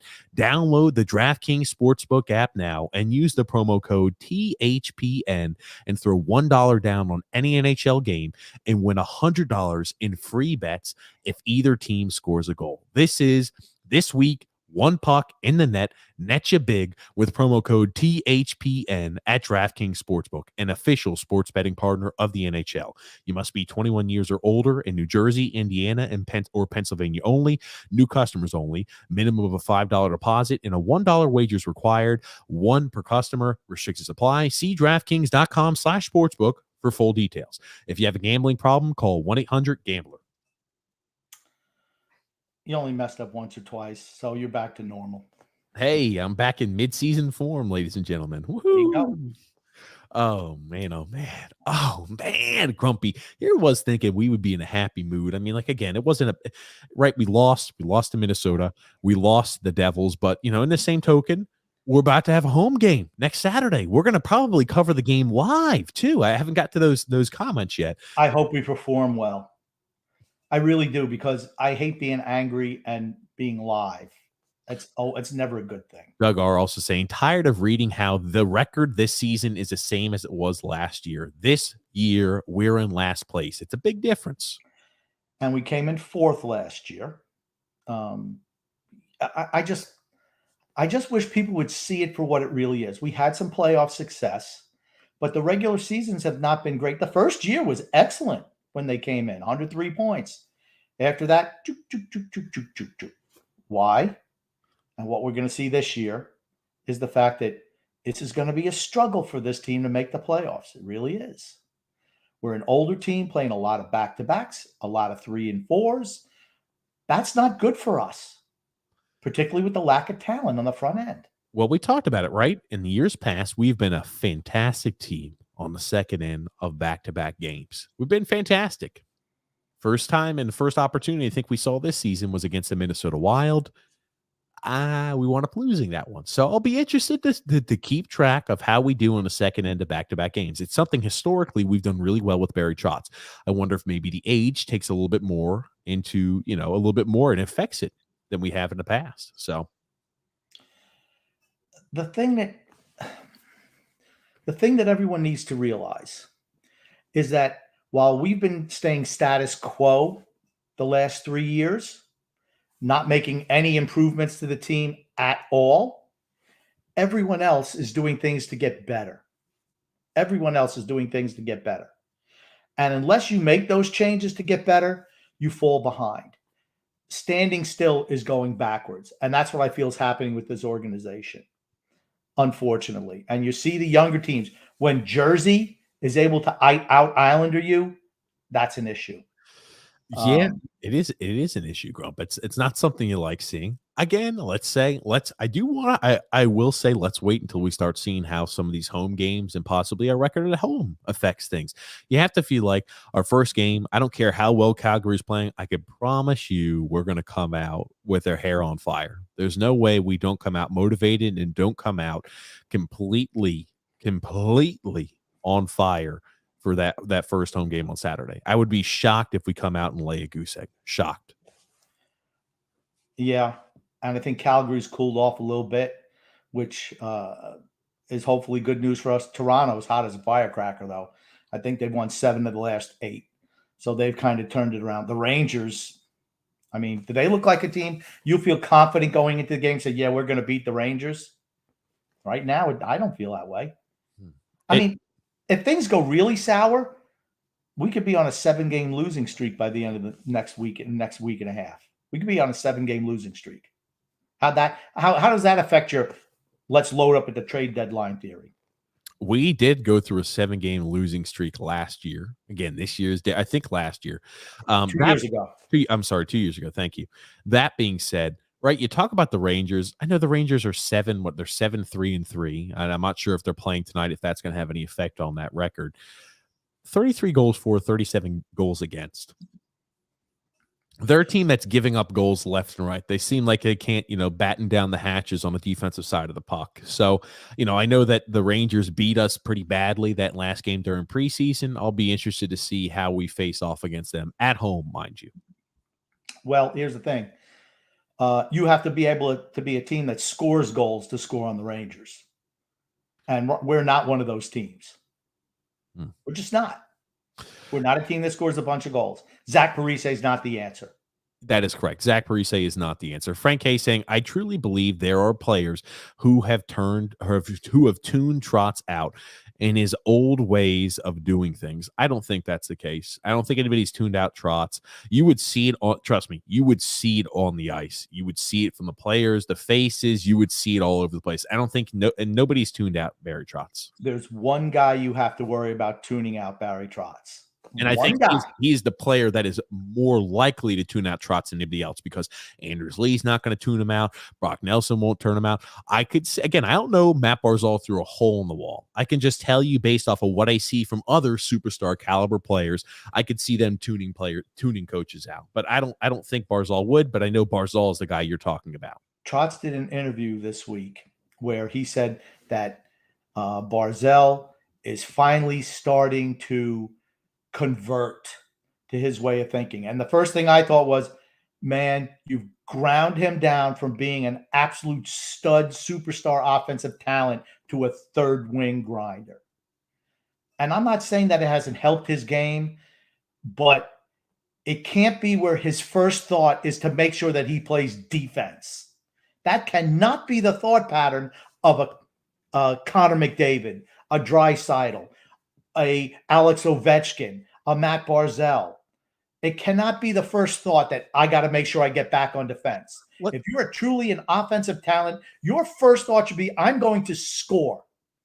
Yes, you have to come back and play defense, but that shouldn't be the be-all, end-all. For a player of that talent and that ability, that should not be what it's about. Stop taking players who are supremely talented and try to turn them into grinders. You can get a grinder anywhere. You can't get talented players anywhere you want. You cannot. There are so few of them in the league that you have to revel in them when you do have them and let them play their game to a vast majority of the extent. You put a guy on there who's more defensive responsible so he can do what he does best. SP, yeah, I don't think we're going to have any type of change there with power play coach. I don't think it's the issue either. Jim Hiller, who's the power play coach, when he was with Toronto before he came here, they had the number one power play in the league. He comes here, they're the worst in the league. It's the players. It's not the coach. It's the players. Sal P said, hey, Grumpy and TJ, you guys are awesome as always. Thanks, Sal. He said, I was at the Rock the other night, and it was an absolute disappointment. Once Barzy flubbed his breakaway opportunity, you knew it was going to be a long night. We will never be a serious contender with so much or such an inept bunch of offensively challenged players. It's what I've been saying for years, right? You can go so far, but you're not going to beat the really good teams in the league like this. You're just not. You're just not.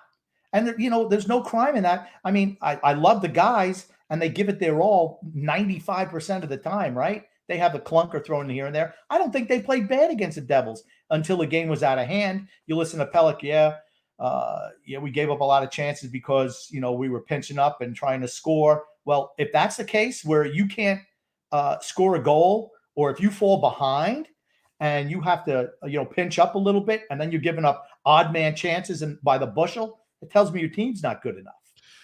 Warzone Senior Citizen said, TJ and Grumpy Man, destroy those 660 W fans #1 shill, Steve Somers. I have no idea who Steve Somers is. I know who he is.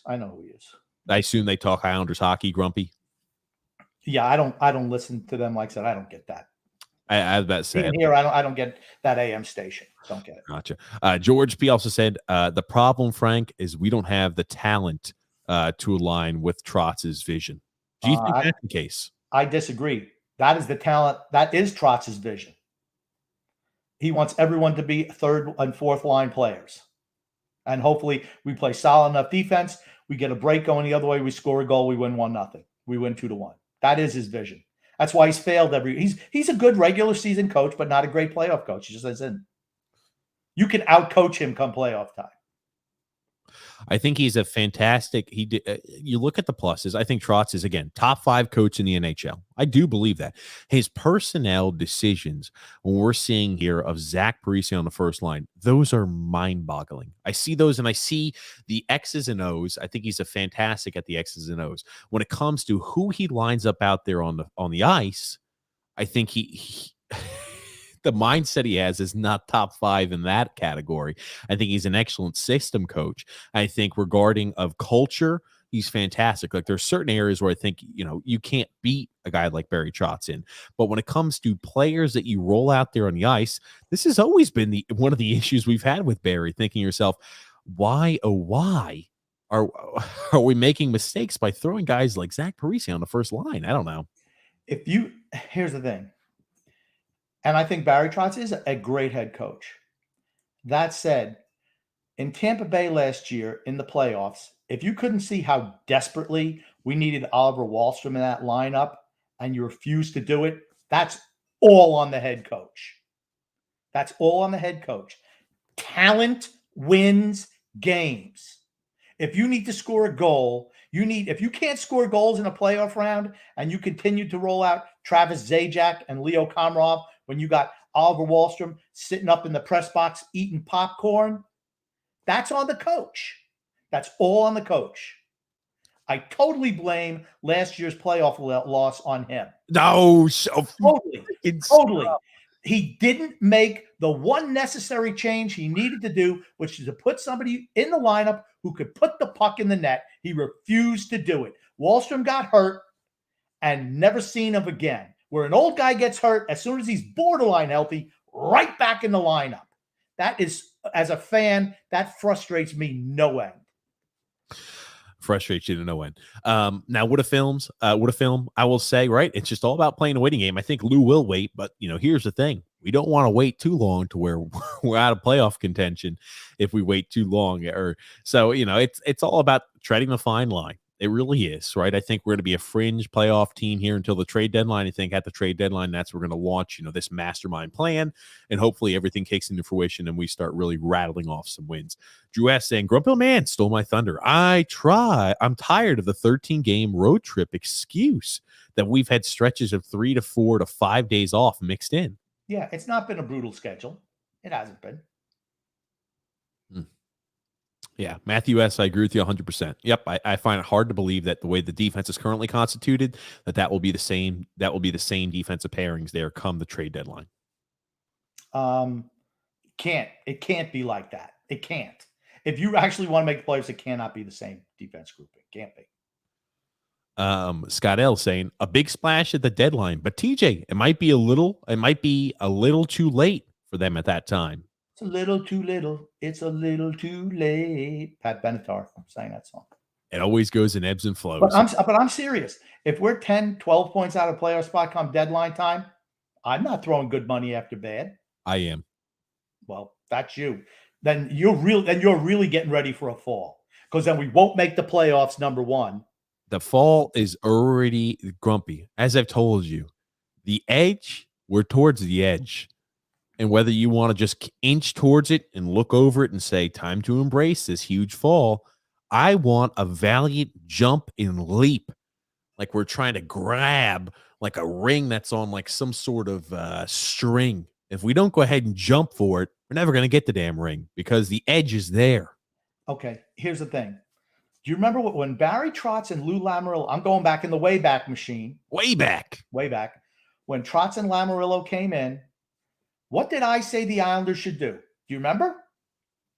I said... It was so grumpy. Okay, no. Because you got to remember, for me, the goal is winning Stanley Cups. That's the goal for me. And I think they had enough cachet when they both came in that they could have done a full-on rebuild. Dump all the garbage, the Jags, and just go with young guys and rebuild the team. By now, you'd be on the ascent as a roster, instead of being on the descent, because they kept the same old guys together. That's what they should have done. And then we'd be ready for glory times. Gotcha. Well, terrific. Grumpy. That's already been right again. It's been poked holes through multiple times. No, it hasn't. Because Lou did not actually commence the full rebuild in Toronto. It was other people pulling the strings on that. That being said, but if he did that, if he had done that, I think the fans would have been behind him, because it's the great Lou Lamoriello. I would have been 100% behind him. Okay.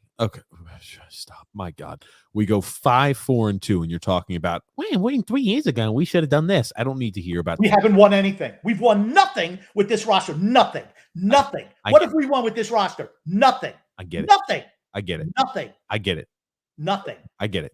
Nothing is good enough for you. It's not good enough for me. It's not good enough for me. It's not good enough. But here's the thing: your and my perception on where the team currently is drastically different. I don't think we're a terrific team at the moment. I think, though, if you add if you add a Philip Forsberg or a player of that ilk, that really helps out on the offensive side of the puck, right? And then we'll see Zach Parise fade off into the distance is what you optimally would like to see.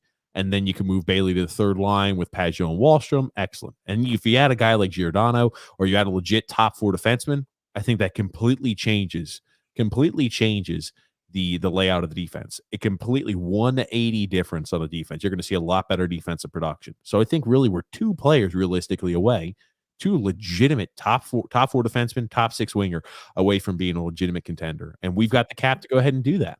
You could say that about 25 of the 32 teams. They're just a top 4 defenseman, a top line winger away from being a contender. Do they have the cap in order to do so at the trade deadline? The answer to that is no. Detroit does. Okay, well, I told you Stevie Y knows how to build them. Stevie Y's got a different position on that team. Philip N saying here, what was the target, point for the first 13 games at the start of the season? 15, 16 points. We said 7-5-1 was a successful road trip with how much space we had between. So that'd be about 15 points, right? Right now we're sitting at 12. We technically could still win, and then with an overtime loss, we'd be at the same point production. The thing to remember is that a lot of our road games that we've played have been against the dregs of the league. So we're going to have a little bit tougher in some of our road games going forward, just to consider that.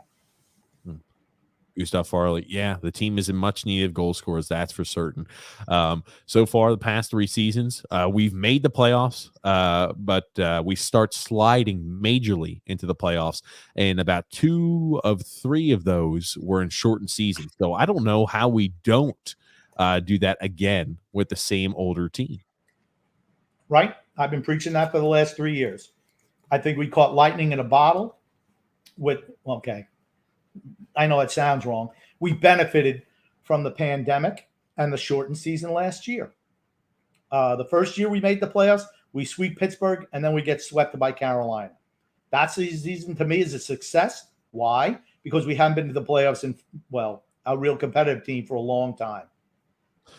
John P. saying, please relax. For a team that is yet to play a single home game, the season's not lost. People, let it play out. Yeah, you got Grumpy over here, ready to freaking declare that we're the Titanic headed downward. Let's rebuild. Let's go to full rebuild mode. Typical Grumpy man here. Yeah. Okay. Once again, mischaracterizing what I said. I said that when Trotz and Lamoriello came in, they should have started a rebuild right then. Because you would have had the fans behind you. They would have been in for a 3-year rebuild, and then we could have built it where right now we're a team of young players getting better and better and being on the cusp, as opposed to an older team on the way down. Jesus Christ. Can you freaking stop that? I don't need you to hit on something we did 3 years. I don't need to hear that again the rest of the podcast. You don't want to hear it, but here's the thing. If you don't learn from the past, you're doomed to repeat it. You sound like a broken freaking record when you do that all the time. You sound like a broken record, like a politician who's going up there speaking on a 5-year engagement on trying to get elected. It's pathetic. I need other ideas. I need new things for you to talk about, Grump. Come on now. Okay, here's another new thing.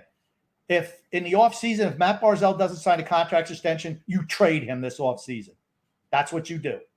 If he will not sign a contract this offseason, you move him now while he's still under contract and has a year of restricted free agency left. That's what you do. And then you go into full-on rebuild. That's what you do. You heard it here first.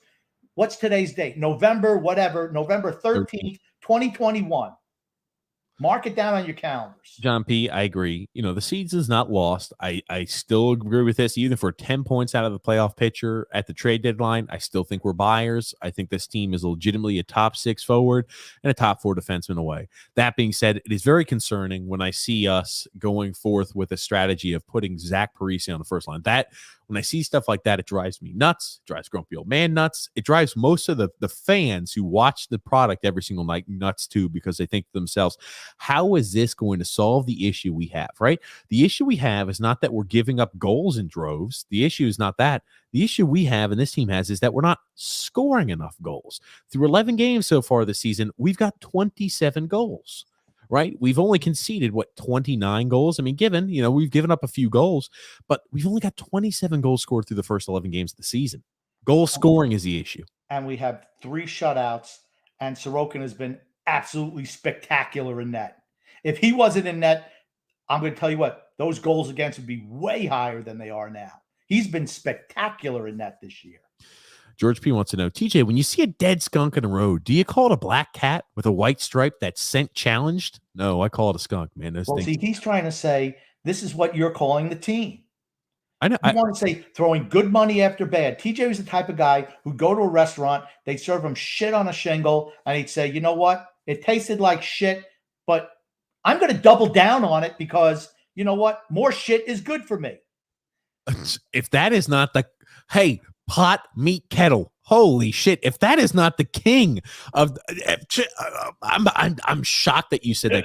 You are what the heck does that mean? I'm flabbergasted. I'm as you can tell, verbally flabbergasted, because guess what, Grumpy? You're the guy who doubles down on every freaking point you've ever made. Even when the Islanders Even when the Islanders make it in back-to-back Eastern Conference Finals, you'll go and say nothing. That means nothing. No, you'll say things like, no, we're not a contender. No, last year you said we weren't a contender either. We made it to the conference final 7 games. Freaking stop. The king is doubling down. Stop. We weren't. We weren't a contender last year.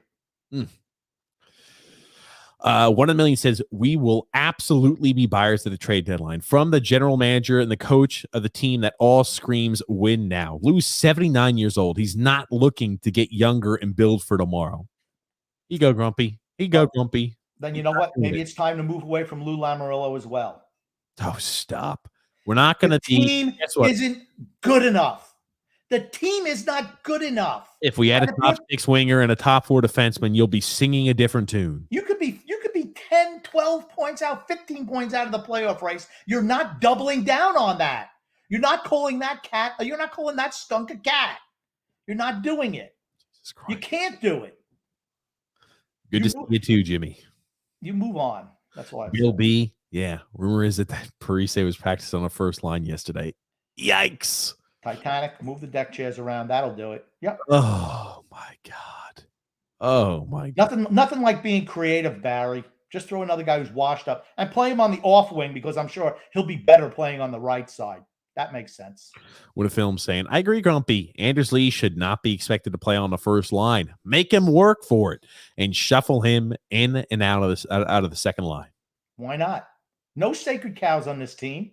That's part of the problem. Doesn't matter how poorly his little favorites play. They have guaranteed spots. Guaranteed spots. Joe H said, geez, 5-4-2. Calm down. Losses to top teams and the Canes, the Panthers, and the Wild on the road. Yeah, the Devils game was a big disappointment, but grab 3 in the next 2 games and on this horrible road trip. Stop the bitching. Well, here's the thing. I would be optimistic to grab 3 in the next 2 games, but they're against Florida, the team that you just said that we had struggled, one of the top teams in the league, and then Tampa, also a top team in the league. 2-time defending Stanley Cup champion. So I don't think we're grabbing 3 points in the next 2. I hope we do. I think that's the best case scenario. The Islanders grab 3 points in the next 2 games. Best case scenario, well, is maybe 1 win, maybe 2, maybe 2. Well, we can easily come away with 2 losses there, back to back. Very easily come away with 2 losses. I think, what I reasonably think could happen is I think we'll probably lose both games. Maybe one time we get to overtime loss or something of that nature. Maybe we get to an overtime loss against Tampa. We come away with 1 point and we end, the road trip with 13 points. I could realistically see that. Okay. One thing I'll say, I think the Islanders are going to come out and they're going to come out and show a lot of energy against Tampa. That much I can guarantee you. If they don't, then we're in real trouble. Tampa just did win against Florida in overtime today. Okay. But when Trotz comes out and rips the team like that, usually they respond. So I got to think that they're going to respond against Tampa Bay and come out ready to play. Okay. Well, it is worth saying now Tampa is 5-2 in the last 7 games. Tampa's been kind of turning it around. So, not good to be playing a team like Tampa who seems to be finding their stride. And Kucherov is out for 10 weeks? Maybe Kucherov will just happen to be out until the playoffs. Maybe he could be on a long-term injury until the playoffs start again this year. Only a good team could have that situation come out where the best player on their team can sit out the whole year and somehow, they still make the playoffs. Only a really good team could do that. Yeah. And again, here's the thing. I don't think we're blowing things out of proportion. I don't think this season's over. Grumpy, I know. No, it's not over. The season's not over. I just want to throw out different scenarios because I think if we're out of the playoff hunt, we should be sellers at the deadline. That's all. You don't double down if your team's not. If you're like in 12th place in the playoff race, you don't throw good. You just don't continue to invest more of your future to try to maybe make a playoff run. Maybe. I just don't believe it. I disagree. Sal P said, our power play sucks because we only have one player with elite skill level. We have no defensemen who have the ability to transition from our zone and create. Noah Dobson can do that, and you see him do it at times, but I think that Barry Trotz doesn't want him doing that. I really believe that.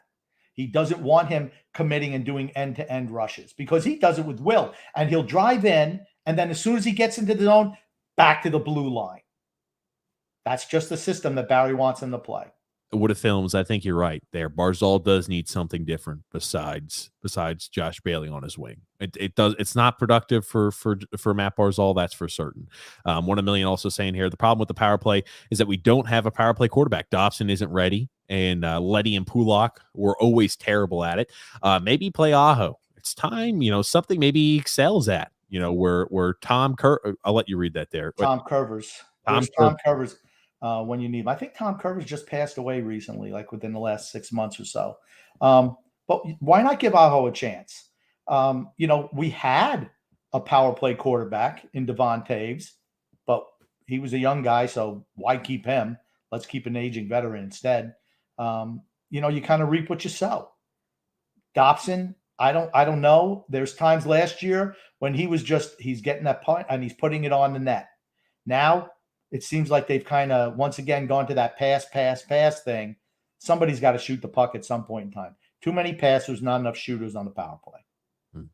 Well, and here's also the other point. I agree with you 100%, Paulo, there. It's tough to have a really good power play when you don't have a first line that's all that talented. Start by having a great first line. The power play will sort itself out. Yeah, we have one first line level talent on the whole team. Just one. And, people talk about, hey, you could also make the same exact statement about the Colorado Avalanche, right? They've struggled out of the gates. They've really struggled, right? They just made it. They were extremely successful last season. They got knocked off in the Western Conference Finals. Well, you've noticed, and guess what? There's some people that always tried to espouse the idea that, Devon Taves happens to be a product of Cole Makar. He happens to be a product of that Colorado Avalanche. Right ever since you've seen Devon Taves back in the lineup, you've seen that team start to produce, and the game has completely changed. I know they're up right now in the San Jose Sharks, but Devon Taves back in that lineup for Colorado really makes them a more complete team. Oh, well, there you go. Coming his first game back, I don't think he scored his first game. Next game, they win 7-0, goal and assist, 26 minutes on ice. I mean, the kid could play. We gave him away. What a blunder. Since we're here Bailey bashing once again, do you ever think he was on another NHL team on a line that he would be on, or would he even be in the NHL if he's on another team? Okay, Josh Bailey can play. Okay, he's a third line player. He's a guy who can skate a shift. He's intelligent out there. You just can't expect anything from him. There you go. He's a poor man Scott Sissons. There you go. See, that's a real comparison. You can't put him up. Henrik Sedin. I don't need you reading the comments. I'll pop them up, Grumpy. I'll pop them up. I don't want you to get your point stopped. Continue on your point. Well, you popped up the other comment. I kind of reading as I'm talking. Oh my God. But yes, he could play. I'm gonna tell you something. If he was on the Kraken, he'd probably be a second line player on that team, on an expansion team. But there's nothing special about Josh Bailey. He's a Jag. He's just a guy. Sal Peace. Any other notes at the Rock? My buddy, Darren Z and I were sitting next to another Islander fan and who couldn't believe that we didn't think Josh Bailey was a good player. And he told us that number 12 will be in the rafters when he retires. I immediately had to have another beer. I think you need something stronger than a beer. Here's the thing. If it's enough to get your number in the rafters because you play a lot of games, I mean, what's his contribution to the Islanders? That he's played a lot of games. That he played in a lot of games. I mean, it's not like you say, yeah, man, remember when he carried us to the playoffs? Remember when he led us in scoring? Do you remember when he was like Gretzky out there, a poor man's Hendrik Sedin? Remember that? Nobody ever says that. Never. 1 million said, Grumpy, Lee has 85 power play goals in his career already. He's almost immovable in front of the net. TJ saying he's a poor man's Dave Vanderchuk wasn't far off. That's right. Thank you, one in a million. Thank you, one in a million. I appreciate that very much. Dave Vanderchuk had 275 power play goals in his career, so they're not even close. Like I said, he's not even a broke-ass man's Dave Vanderchuk. The grumpy old man is in Mount Vesuvius form tonight. I love it. Certain things provoke me. What can I tell you? Mario said here, if I were to put my Barzal shoes on, I'd pull off a Roy. Patrick Roy. When Montreal left him in net and they gave up 9 goals and he came off, he said, I'm never playing for this team for Montreal again. And he never did. He was traded to Colorado within 2 days. He was moved. And the rest is history because he got a second life playing for Colorado, led them to Stanley Cup championships and, a Hall of Fame career. Not that he wasn't on his way to a Hall of Fame career before, but Montreal was kind of on the downside. Scott L said, do you think that some players have tuned out Trotz in the room? No, absolutely not. You could tell, like when players they tune the coach out. Trust me, we'll be all over that. You could tell on the faces. You could tell by the way they skate. You could tell by the frustration level. There's only one guy I think that would ever maybe tune Barry Trotz out in the room, and his name is Matt Barzal. And if he does, your team's in trouble. Your team's in trouble. You have to keep him happy. He is so much better than everyone else on the team. So much better. Honestly, it's an embarrassment that Anders Lee makes the same money that he does. An embarrassment. Well, he won't for long. Michael T said Bailey should be scratched and put in Bellows or Ponick or anyone else. Why not? Why not? Why not give somebody else a chance for 5 games? Here's the thing. I don't think Bailey shouldn't be scratched. Why not? He's doing nothing on the ice. Why not bench him? He's not the only person to do nothing on the ice. But you can't. Okay, you can't keep on benching, a Wahlstrom or a Matt Martin for a game, or one guy for a game. You need to bench one of the sacred cows for a while. We have not benched anybody so far this season. Not a single skater from our projected lineup has been benched. Remember, Ross Johnson got a few games early on because Matt Martin wasn't healthy. Matt Martin has not been benched since. The only time we saw Kiefer Bellows was when Anders Lee got sick. And then when Jean-Gabriel Pageau got sick. Those are the only times we saw Kiefer Bellows. Nobody has been benched on this team yet. It's young into the season. I would just say I am dissatisfied and displeased with putting Zach Parise on the first line. And I think most and all level-headed Islanders fans will see and think the same way I do by saying trying to be a Stanley Cup competitor, you cannot have Zach Parise on your first line. Can't. Okay. How's this for a line?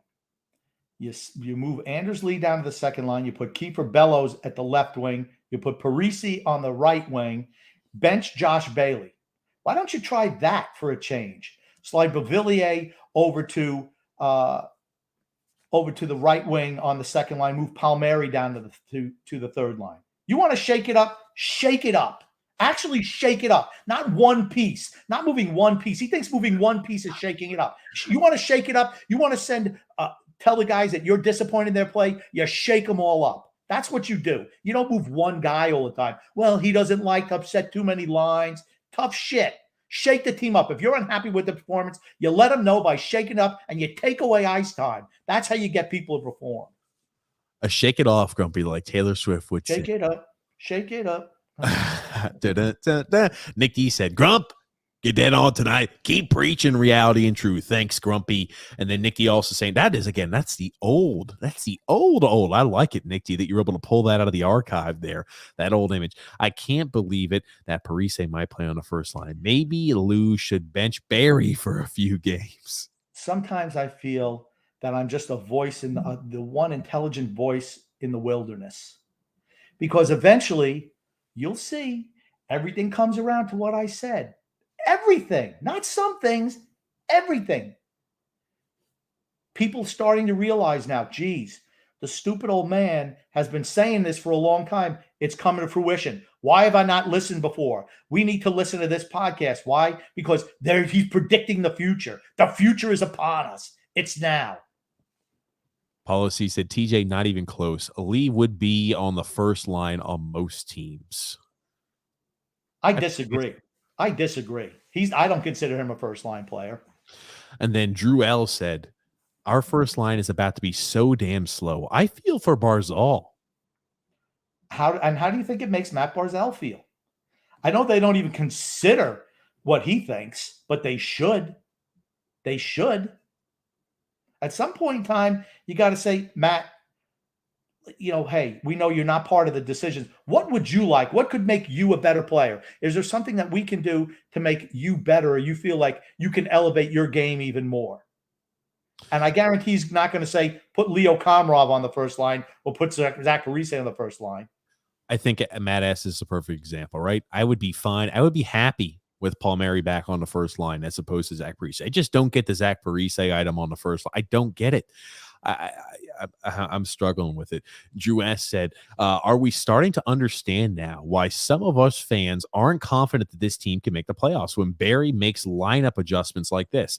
It's one of the few items, we're critical of Barry. One of the few items we've always been critical of him for is when he makes line changes and he just does those baffling things, like throwing Leo Komarov on the first line for 30 some odd games last year, and then throwing Travis Zajac on the first line in the playoffs with a healthy Oliver Wahlstrom. Again, a lot of people were afraid, timid to speak their actual opinion on that. And now that we're seeing what Oliver Wahlstrom can actually do, people are asking the same question we asked months ago. They're asking, why was this guy not on the ice? Again, we're not going to hammer the hell out of it because there's no need to. But it's been the only thing I've really been critical of Barry Trotz for, is how he speaks to the media of young players, how he treats occasionally young players, and the lineup he throws out there. Everything else I love about Barry Trotz, and I could not be more emphatic about that. Or when Kiefer Bellows plays with Matt Barzal after the Lee injury, and he scores 3 goals in 4 games and then doesn't score in 1 game, he gets benched. Never to be seen again. To me, that's frustrating. Eddie said, I'm late, just started watching, about a 1-hour delay, but I love you guys. We appreciate it, Eddie. Let's go Islanders, that's for certain. And then, here we go. Joe H said, hey, Grumpy, you just spoke Tavares, and he just scored his 100th goal as a Leaf. That doesn't bother me. And actually, it didn't bother me that they didn't re-sign him. Why? Because he was an older guy. To sign him to what? How many years was his deal? 8 years? At $11 million per? It would have been an 8-year offer. Okay, that was not my idea of a smart signing. I'm nothing if not consistent, right? I didn't care that we didn't re-sign Tavares. I didn't think we should have re-signed Lee, because you're signing guys who are in their late 20s to long-term deals. They're not going to pay off. He's performed well, and I think he'll perform better than Lee because he has way more talent than Anders Lee. But that said, he doesn't skate real well either. What do you think about this, Grumpy? Robert G said, first thing that needs to be done, cut Chara, add Salo or Aho immediately. And then second, Palmieri to the first line, bench or third line, Bailey to the bench, and then call up Golashev. They're not going to cut Chara.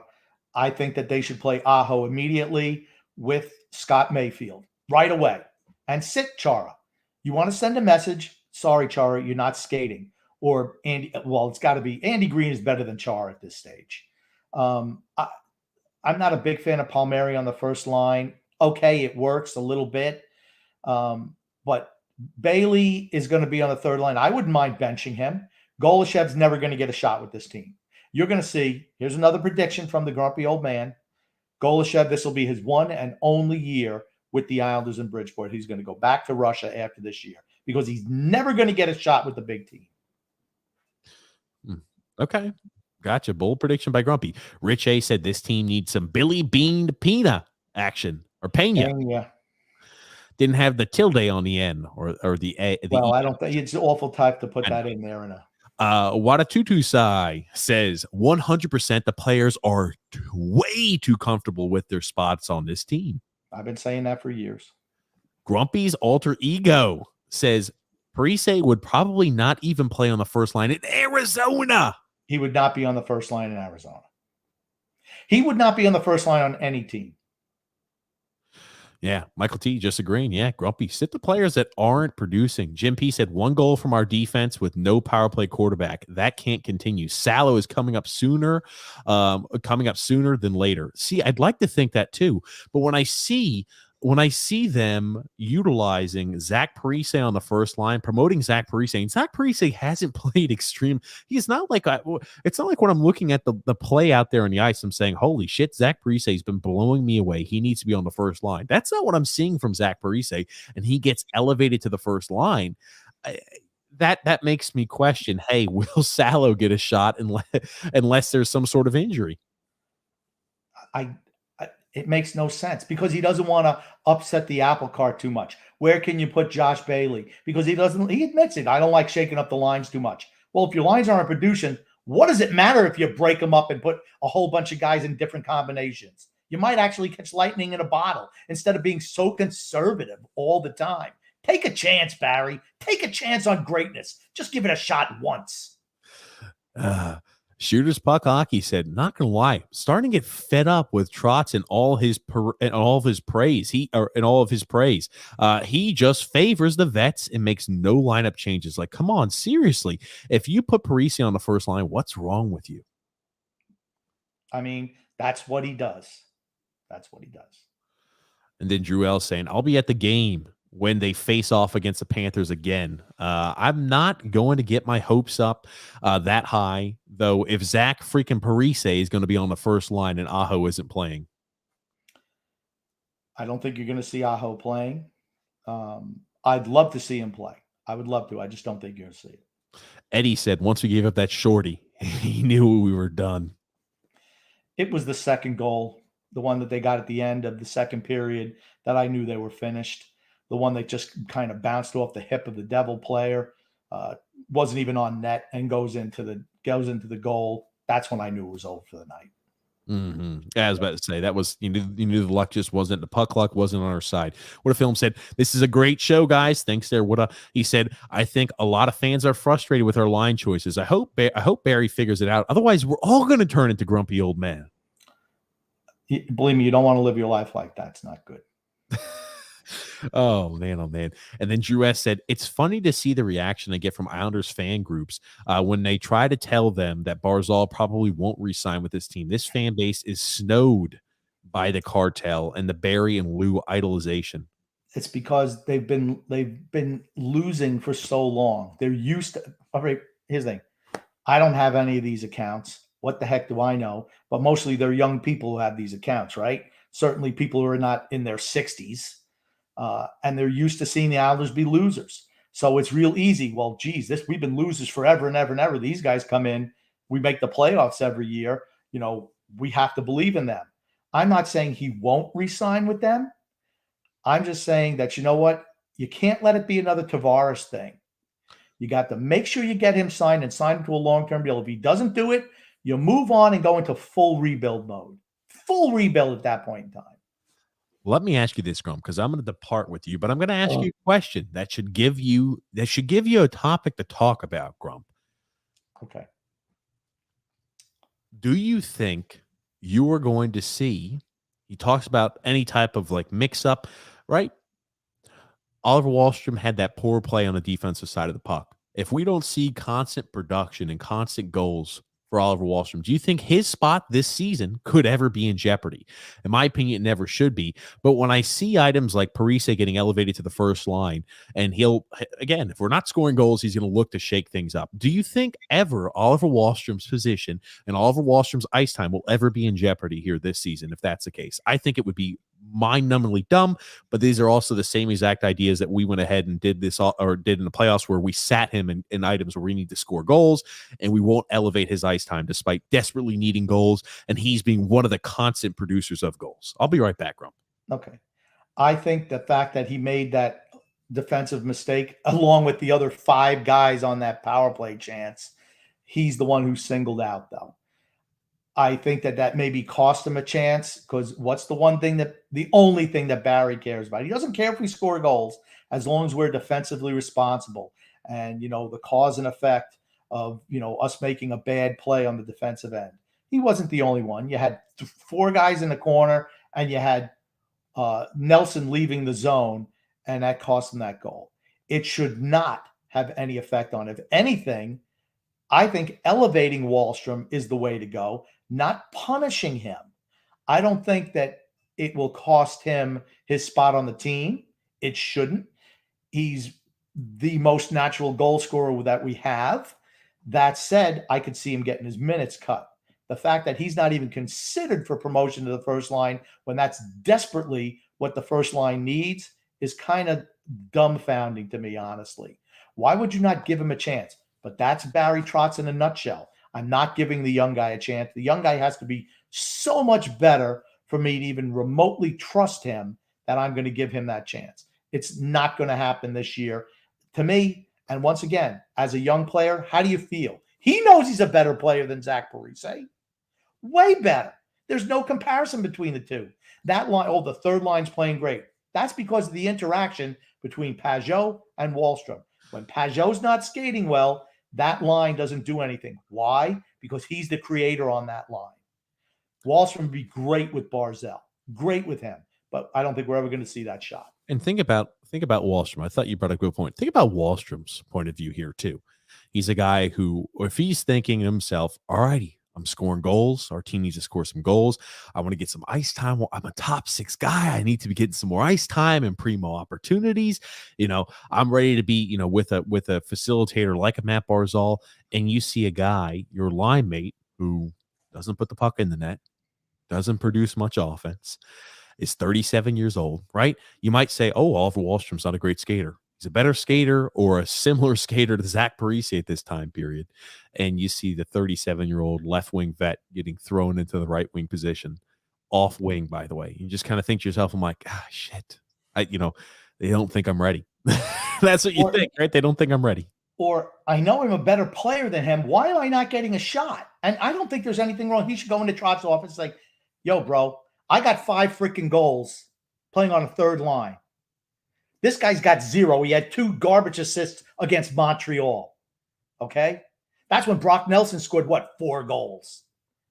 All right, think about that. Nelson's done nothing all year except 1 game. 1 game. He's played 1 game well the whole year. He's been a non-entity also. Coach, what do I have to do to get elevated to the first line? And you know what Barry's going to tell him? You have to play more defense. He's like, Coach, my game is putting pucks in the net. I don't care. Maybe you haven't noticed. We don't score any goals on this team. Maybe you could utilize me working with the best guy on our team. Maybe we could put more pucks in the net and we wouldn't have to win every game 1-0, and Sorokin wouldn't have to stand on his head all the time. What a film saying, I see some frustration in you, Grump. I'm going to start calling you the frustrated I've had enough man. You want to see frustration? Wait till we get to the trade deadline and we're 15 points out of a playoff spot. Oh, you're ridiculous. You're ridiculous. And we want to trading all of our youth away. We move Anthony Beauvillier to get some ex-New Jersey Devil. Let's see, maybe that's what we'll pull off. Oh, man. Then you'll see frustration. Eddie said, I can't imagine how frustrating it feels being Barzal on 2 years of top lines without any other line mate even close to his rank to compliment him. Having my potential career stats suppressed sucks.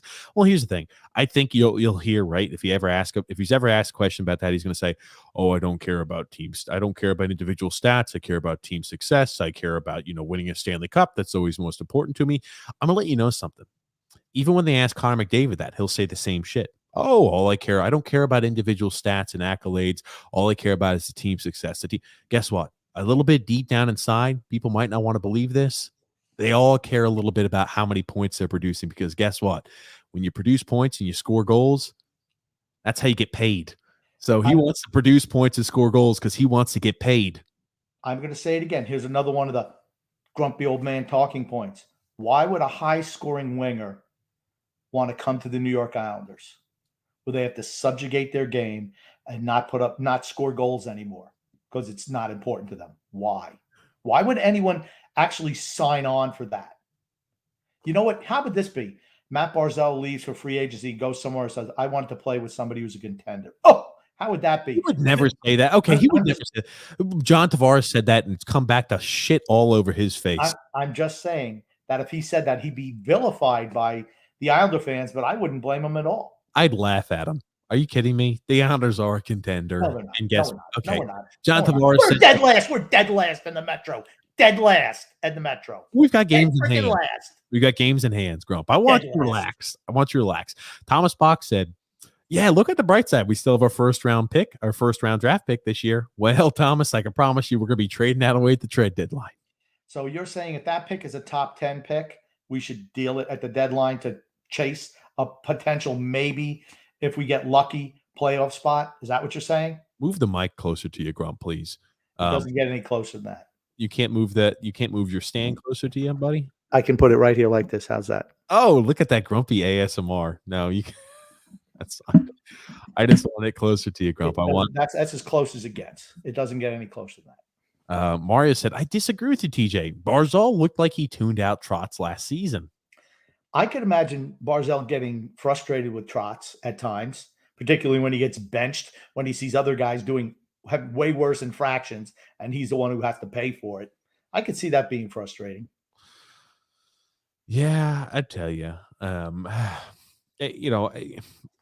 think he was just frustrated he wasn't scoring goals. I don't think he tuned out Trotz. I mean, it takes a lot to tune out a guy. I just don't feel like he's tuned him out. You could see if a player's tuning him out. When you see coach yelling at him, he's just like, what the hell are you talking about? I'm not bothering with what you're saying. And you see that friction. That's how you know a guy's really tuned him out. But maybe it happens behind closed doors. I just don't think he's tuned him out.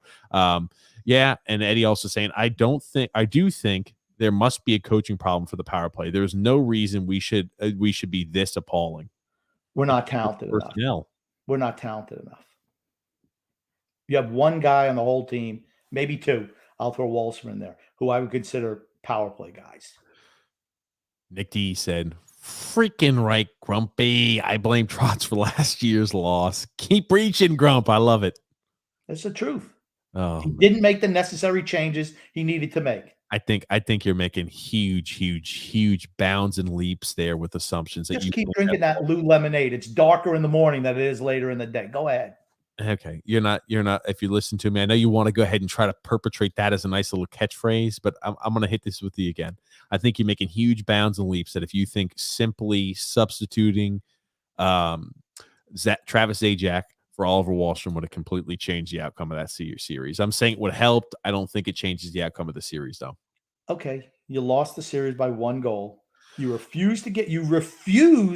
You couldn't score against Tampa. You could not score against Tampa, and you never made the change. That's on the coach. Okay, I will say you should have made adjustments better. I don't disagree with that. That being said, Tampa, once they scored that first goal, Grump, they went complete, okay, we can relax, just play all defense. Trust me, if they needed to score, if we scored a goal and they need to score one back, they would have damn well done so in Game 7. There was no doubt. Okay, go ahead. I agree with you. But that said, we were not a threat to score on them. It was Matt Barzal in the whole series against Tampa. There was one guy on offense who showed up, Matt Barzal. Everyone else was a freaking afterthought. And Tampa only knew was that we just need to stop him. Stop him. Let one of the Jags beat us.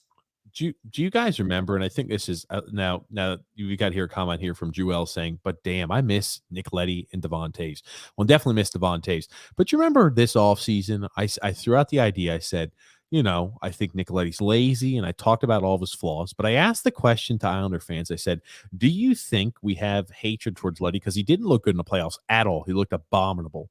That being said, I always ask the question, I said, do you think it's like a girlfriend that you have where you think, okay, every imperfection they have on their body, and you as a fan think that, oh, I could do better. I could I'm a hot looking guy. I could do better than this lady. I know all of her imperfections. And then you go get another girlfriend and you think to yourself like, oh, wow, I've got buyer's remorse because in reality, Nick Letty, just because this girlfriend, I knew all of her imperfections. In reality, it's better than what was out there on the market.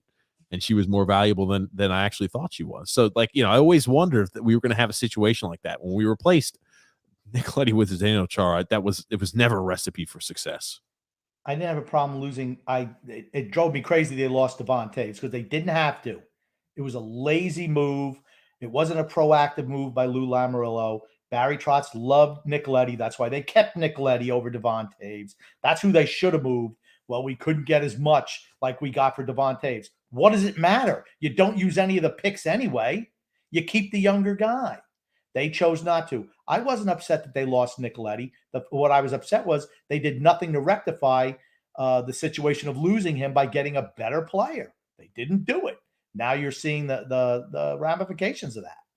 Mr. B saying, when Vegas was gifted a whole team of second and third liners, they hired a coach that could maximize the team's productivity. From that point forward, they strategically made moves to improve the talent on that team. They included a coach who could move the needle, right? That's what you do. Right. They got rid of Gallant. And Gallant's a hell of a coach, but they thought, hey, we got to the next point. I don't think Gallant could win us it. So we move him. We go ahead and move a new coach. And Gallant, again, has done wonders for the Rangers so far this season, right? They just beat the Columbus Blue Jackets today, so they're 8-3-3. We've always said, don't sleep on the Rangers. I don't think they're there yet to be a playoff competitor. It's early yet in the season, but Gallant's a hell of a coach. And when Gallant gets everybody buying in, we saw what he could do in Vegas, and we saw what he could do in Florida too. Remember, he was unjustly given the boot from Florida when he was a very, very good and talented coach because the analytics geeks took over there in Florida before they had Quinville, and now they have what's going on there. But again, Gallant, when he has everybody buy in, can be a really successful coach. It can build a really successful team. And he is really, really good with young players, exceptionally good with young players. And remember what I said in the offseason? If the Rangers are good, that's really a big problem for us. And it looks like the Rangers are good. That's a problem for us because it's another team that you wouldn't say, oh, we don't have to worry about them being competitive for the playoffs. Now we have to worry about that. There's only so many spots. One in a million. I like this comment here. Grumpy old man, I respect your opinion, even if we don't always agree. That aside, the suggestion that Trotz got lucky with winning the cup with the Capitals is insane. Why has nobody else won before or since with the Capitals? I think that you got to remember, he was there, 5 years? He took over a President's Trophy winning team year after year. They could never beat Pittsburgh.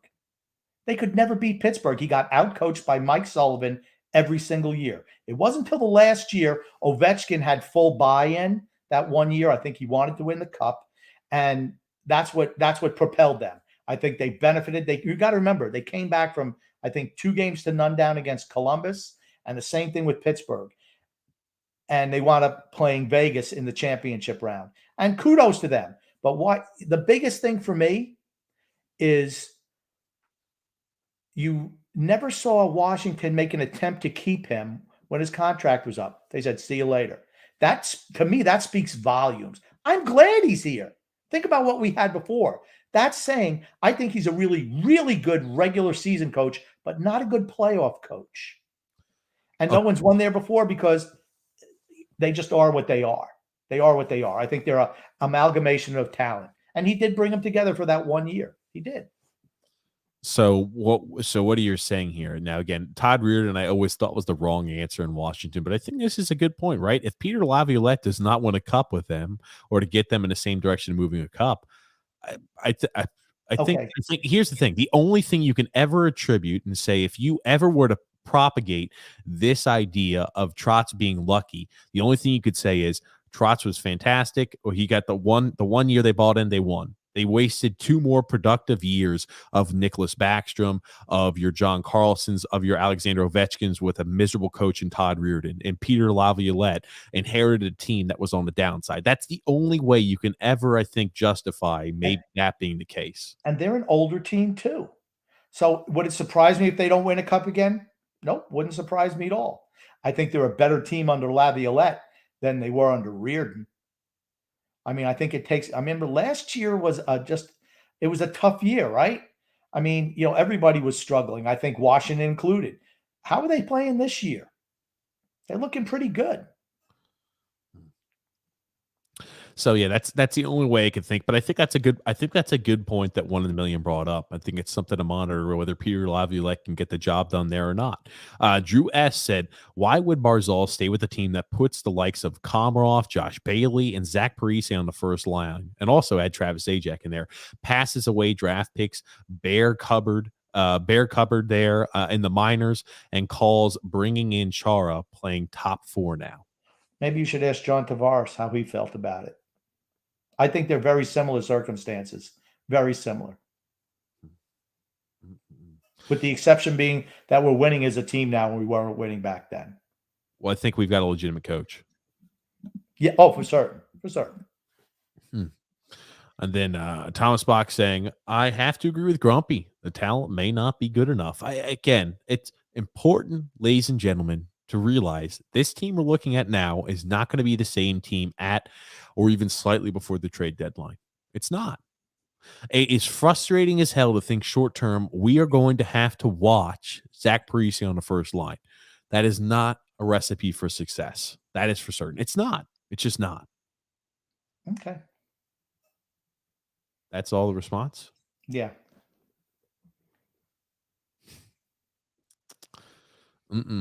Frank Hay said there's a ton of resale tickets left for opening night. Anything short of a full house would be a disgrace. I did not know that. I don't keep too much up with the resale or anything like that. Look at the prices. Look at the prices. I did. I looked. They're like astronomical, the resale prices. Oh, so you think people are just trying to go ahead and make some money there by scalping tickets? Absolutely. Wouldn't you? I thought it was illegal to scalp tickets. Well, they can put them on the secondary market. Yeah, there's ways around everything. Come on. Yeah, that's true. And he said, "Grumpy old man's right about the missed rebuild. Sorry, TJ. I just hate how we always keep doing it. We've talked about it ad nauseum, and he brings it up all the time. And I don't bring it up all the time. Maybe once a year. Oh, that's bullshit. You bring it up probably at least maybe once a month. No, I don't.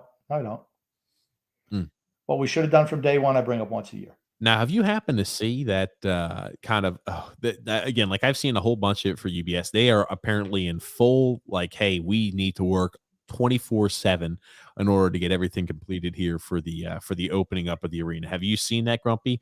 Kind of like what everything looks like there. It's 8 days until moving, and they've kind of given off pictures, and we're seeing everything. They've got a lot of work. Looks like it still needs to be done. They're definitely going to be, they're going to be working in hard. That's for certain, Grump. And I'll show you here just to kind of give you an outlook. Now, this was taken today. This is 8 days before moving. So this was taken, this was taken yesterday morning. And just to kind of show you what it currently looks like at UBS Arena. They definitely have a lot of work that still needs to be done. Well, isn't that typical though? Hey, let's just hope they get it done. That's all I'm saying. Arena looks done. I think like some of the items here are still those are big items right there. You got to put a whole floor down. I don't know how big it. I mean, I wouldn't be putting those things out there. Makes you look bad. I don't know who. Remember, they let people take tours and take pictures. Oh, okay. So, yeah, that's just one of those things, Grump. D-Cut saying, "Open the phones up, TJ." I know we're kind of later in the podcast, but if people want the phones open, we'll open them up here for a little bit. But we're chugging along, but we might open them up here in a second, Grump. I don't know if you're saying, Grumpy, if you're like, hey, open up the phones, we'll go ahead and open up the phones. Let me go ahead and pop. We can open up the phones here. As a quick little change of heart. Boom. Phone lines. We're going to open those up. And then George B saying, waiting for the price to come down, Frank. The $224 is the cheapest ticket I see. Yeah, who's going to pay that when you can watch it on TV? just to be there for the first night. I was looking at Islander tickets, just for later in the season, away games, whatever, and they're all pretty cheap. And I looked at them like, whoa. I think actually when I saw it earlier last week or early this week, I thought it was like 132 was the lowest price ticket, and that was still way higher than anything else. Grumpy, what a film said, Grump, go give the warden a hug. You need some loving. I'm a different person because of my dog. Hey, you need a pug, Grump. I can hook you up, Grumpy. No, my son has a dog, Vicious. He's a killer. But we love him anyway. Yeah. I'm not a dog guy. Never been a dog guy. Phone lines are open. We do love that puppy dog. Gotcha. Phone lines are open. We got Grumpy. I'm assuming, I don't know who it is calling in, but I assume Grumpy, the first caller, who was always the first caller, Grump? Who was that, Grumpy? Who's always the first caller? D-Cut, number one. Hey, you're live here with TJ and the Grumpy Old Man. Who do we have calling in? Tim. You said Tim? J-I-M. Oh, hey, Jim. How are you? How you doing? Oh, not too bad. Listen, guys. Come on. It's only 11 games. Let's relax. Let's come down to earth. Everything's going to be okay. All right? Really, it's only 11 games here. The season just started. Let's wait about 20, 25 games, okay? And then we can talk. I'll say this, Jim. I'm not worried about the wins and losses as much as Grump and other fans are. I'm not worried either. What I am worried about is the way the team is composed, and what I am worried about, Jim, is what ramifications that has. Does it not worry you when you see Barry Trotz? No. Hold on. Hold on. You didn't even hear hold on, Jim. You didn't even hear what I said. Does it not worry you when you see Barry Trotz rolling out 37-year-old Zach Parise on the first line? Does that make you confident? No, not really, but that's why I worry. Maybe he's Barry, he's experimenting all the time. Just give him a chance and see what happens. If it doesn't work, then send him back to the third line. That's all. But Jim, he's trying to make something work here. Barry never experiments. Never freaking ever. Not with Oliver Wahlstrom on the first line. That's what I'd like to see. I think Jim, we could agree, right? Oliver Wahlstrom on the first line, we think we produce more offensive production than Zach Parise. Okay. That's the stuff that drives me nuts. And like we see Zdeno Chara, Big Z out there. We love Big Z, right? We love him out there. But let me tell you about Chara. Getting Chara, that was a sentimental getting him. Let's face it. He was an Islander. Let's bring him back to the island and let's make all the fans happy.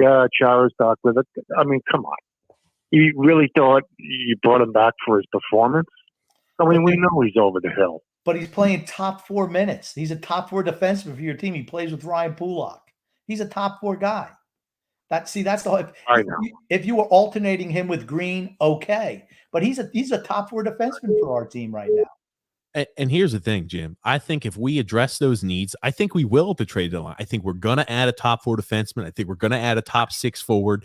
I know Grumpy's still skeptical about it because he's yet to see it being done. Well, I think, though, if we address those needs, we will have a real playoff and a real cup contender. I agree with that. I do. Let's get the kid from Colorado, the defenseman. Let's make this trade. You're talking about Gerard? Yeah. Let's do it. I've seen we really need. I've seen his name being thrown around out there a lot. I'm looking at the MO of Barry Trotz. I just don't think he's a fit, solely because if we're going to add a piece on the defensive side of the puck, we've done it a few times here at the trade deadline. We're going to add a vet. I don't think we're adding a guy who's 24, 25 years old. I think we're going to add a vet with a lot of playoff experience, I think is what we're going to do. Okay. How about getting Letty back? I don't think we're going to do that. I think we're going to go ahead and bring in Giordano at the trade deadline. But remember, it takes the trade deadline. It takes 2 to tango. Colorado's not moving Gerard, and Detroit's certainly not moving Letty. He's on the top pairing now. They're not moving him. But hey, Jim, we're not. I don't think we're not jumping off the Titanic just yet. But I am worried. I understand that, but come on, let's wait until 2025. If we're the same way as we are now, yeah, I'd be a little concerned right now. That's true, Jim. So, But and remember, and, I 100% agree with you, Jim. But we're doing a show tonight, so that's why we do this. and these fans talking about Barry Trotz, and it sounds like what you want to hire him. You want the what's the face, the coach from Dallas, which they're probably going to fire. Would you rather have him? I mean, come on here. We're being ridiculous here. Let's go crazy here. If I was Lou, I'd say, hey, you know what, Barry? Instead of us continually trading for veterans, let's try to break in some young guys, and let's have you work with the young guys. I'm not opposed. Yeah, Jim, thanks for calling in, Jim. But hey, we're not. Okay. I don't think we're jumping off just quite yet. It's just I don't care what the record. Grumpy hates when I say this, but I don't really care what the record is 10, 11 games into the season. That being said, I think the most important thing is how are we moving building blocks forward to be successful? It's always discouraging where I see that we've got a situation to where we've got a guy ready to step up there, and we've got a guy ready to step up, and we throw in Zach Parise. Well, we've got a young guy who's ready to take the next step and be a top 6 guy. So, but thanks so much, Jim, for the call in. And for me, my concern is the fact that younger teams that can skate are giving us fits, and you're seeing that's the direction of the league. And if that continues to be the case, that's not a harbinger of good things to come for us. What also worries me too is we talk about our division. I said, hey, the Atlantic, I always felt like was the toughest division. The start this season, it's looked like the Metro has been hella tough. Yeah, it's like it's the 1980s all over again. And I'll tell you, I was not expecting, I wasn't expecting the Rangers to make. The Rangers have been pretty damn good. I think they still are a very flawed team, but I mean, they have really improved under Gallant. Yeah. And I told you they were going to be improved under him. I didn't think they were good enough defensively, and they're probably not against most teams. But if you're a team that doesn't put the puck in the net, you're going to be in trouble against the Rangers. Hey, you're live. You were TJ and a Grumpy Old Man. Who do we have calling in? My name's Charlie, guys. How you guys doing tonight? Hey, Charlie, doing well. How about you? I'm doing well. Lifelong Islander fan. Grew up in Uniondale. I can tell you every nook and cranny about the Coliseum. Love your guys' show. Just started seeing it on YouTube, so I want to just give you guys a thumbs up because I live in Tennessee now, and seeing you guys on here, it's awesome, man. It's awesome. So. Grumpy Old Man, I'm a big fan because I think you're 98% on money a lot of times. TJ, you're right too, but Grumpy Old Man got his points going. Thanks, that's it, guys. No problem. I haven't heard Phil Kessel's name being mentioned here. Right wing, speed, time, and it could be had from Phoenix at a reasonable price because they're doing a fire sale, and he's not going to win anything anytime soon. So. He probably wants to get out of there as well. So I think Phil Kessel's name should be looked about. Now, I don't know if he's a Barry or a Lou guy, but at this point in time, you don't got too many choices anyway. And with the money we have, I mean, that could be a viable right wing for us. And I like the Giordano idea too, guys. With that being said, I'll hang up and like to hear you guys' opinions. Thanks. Thank you so much, Charlie. Perfect call in. Thank you so much for the call as well. The only thing I'll ask you is when we talk about the reason I'm not throwing Phil Kessel's name out there is I don't believe he's a true needle mover. I don't. And that's what I'm looking for. I'm looking for a guy that really has to move the needle significantly. I think that out of the winger's position, there's only a few guys. I think a handful of guys that could do it. I just don't think Phil Kessel's one of those guys. I just don't think he's a Barry guy. I thought he bought in when he was in Pittsburgh, but he's kind of been trouble everywhere else. I mean, there's a reason why he's moved around a lot because he does have talent. He's on the older side as well, so he's a perfect fit, honestly. But does he play enough defense? Because I think he could still put the puck in the net. Hey, you're live. You were TJ and the Grumpy Old Man. Who do we have calling in? D-Cut, what's up, boys? D-Cut, what's up, Grump? Where's D-Cut from? D-Cut is from Isles, Misery, rated R. There it is. There it is. The best Islanders fan group there is. If you want to be up to snuff on what's really going on with the Islanders, That's the fan group you need to be part of. Absolutely. What's Not going some of these fly-by-night goofball sites where everything's beautiful in the world. We live in the real world. Thanks, Grump. If you go back to the videotape, you'll see Grump. TJ sees my number pop up first. He gets a little smirk on his face, and then he decides not to pick the phone up. Oh, So, no. I'm not surprised at all. Yeah, he he was probably hoping it was. Yeah, he was hoping it was Phil Fax or Baffy or one of these. You notice he's putting Tommy Baffy back on the show next week. Coach Tommy B. Yeah. Let's see what Tommy Baffy spins if we lose another 2 games to the Florida teams. Let's see him do a positive spin on that one. Oh, God. Tommy's one of my boys. I'm not going to shit on him, but I am going to shit on him because, well, that's just what I do. Thanks, Grumpet. Thanks for the shout out, both of you. Couple of things. Thursday's game, let me tell you, I was having a bad day all day. I told my boys I thought they were going to lose 2-0. I just had a bad feel. They shit the bed 4-0. And then I made the biggest mistake you could make after a hockey game. I go on Twitter, and all I see, these media cartels, these sheep telling me, don't worry, all these road games, we scored more goals in the first 11 this year than we did last year. It's an absolute joke. And then I go onto Facebook, and I see all these suck-up groups telling me, Lou is great, don't worry. You know what? Watch the game. Don't listen to the media. Don't listen to the Facebook group. Listen to the grumpy old man. But that's about it. People are crazy. I'm so glad because I'm sure I'm retired now, but still I couldn't deal with that insanity. I mean, I know here's the thing. All you have to do is watch the games. All you have to do is watch the games. I love these. You'll see certain websites and certain groups. Oh, this number, that number, Corsi, war, all these stupid things. I'm like, do you ever use your eyes? Whenever I look at that, it's like, all right, listen here, geeks.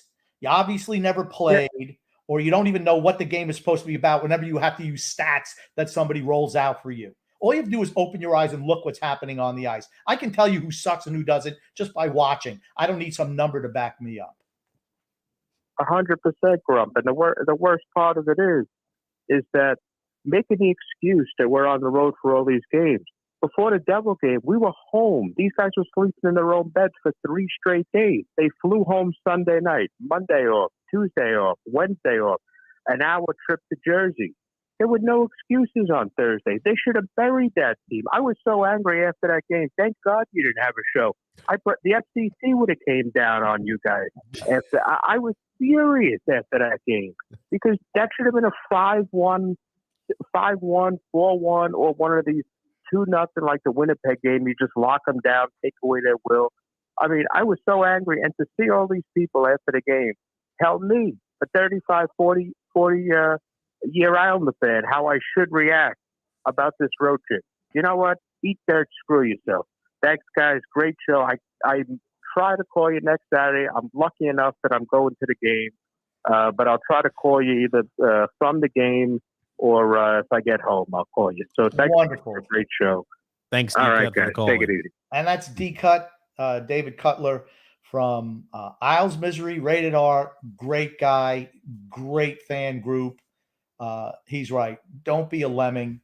Just listen to this. If you want the truth, listen to the show. If you want to be snowed, listen to somebody else. We're going to go live during the game next Saturday, first game at UBS. So we're going to go live during that game, Grump.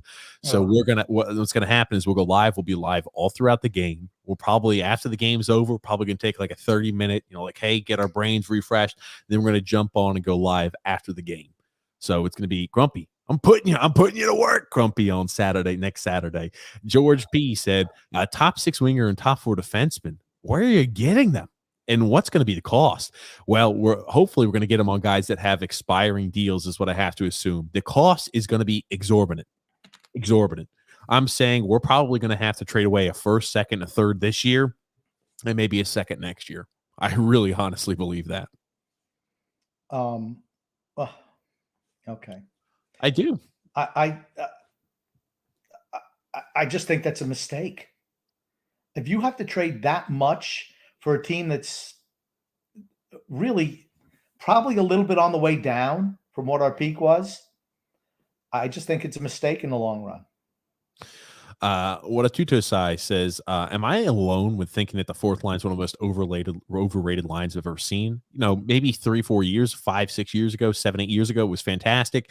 It's kind of, they're not the best fourth line in hockey. They're a damn good fourth line, but not the best. They have a couple of games that are good. They'll have a game or two that's good. But for the most part, they've not been great. They're just older players now. No crime in that. Devon Taves have a power play goal tonight, too. He's got shocked. 3 games, 3 points. I'm shocked. Jess said, team will be lucky to get 1 point against Florida. Mr. B says, in the rafters, I thought the Leafs retired numbers of players that didn't win a cup. Oh, you're talking about Josh Bailey. Yeah, well, come on. I don't want to go back on the bashing Josh Bailey. I've done that already today.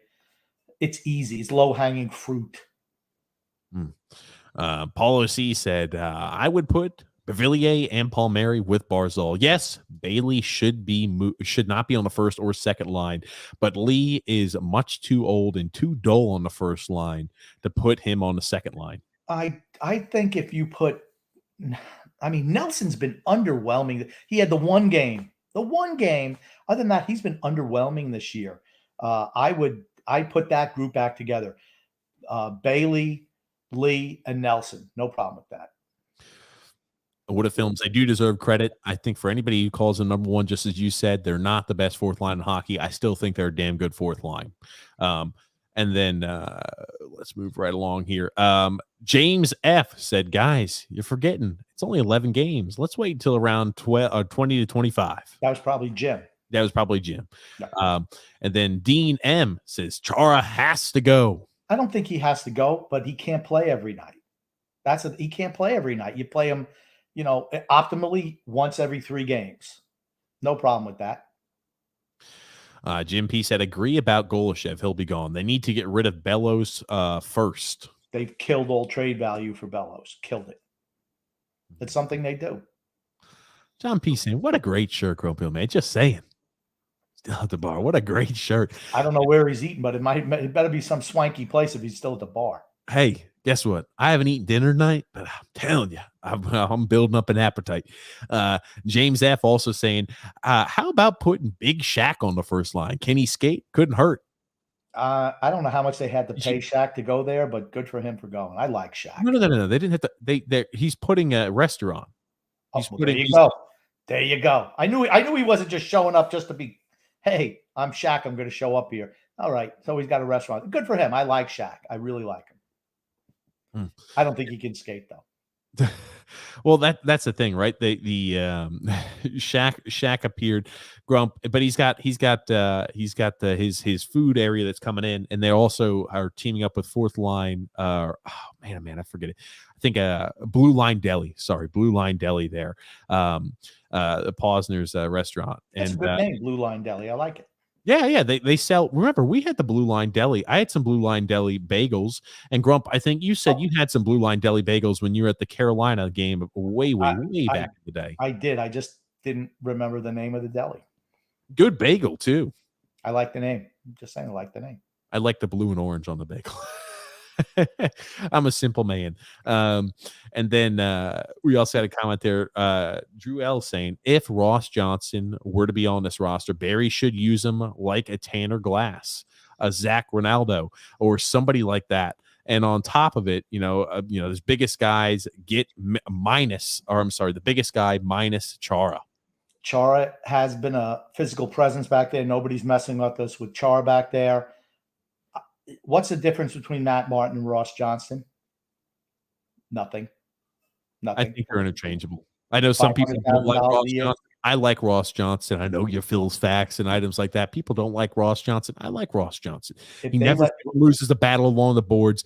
Barry just never rolls him out and plays him enough minutes. That's the thing with Barry. If he doesn't like you or you're not one of his guys, you're not going to play a whole lot. How do you expect a guy to show what he can do playing 5 minutes a night? Just not going to happen. What if films also saying, try some CBD oil, grumpy old man. I recommend it for everyone. Doesn't get you high and relaxes the body. It's amazing. I might want to consider that.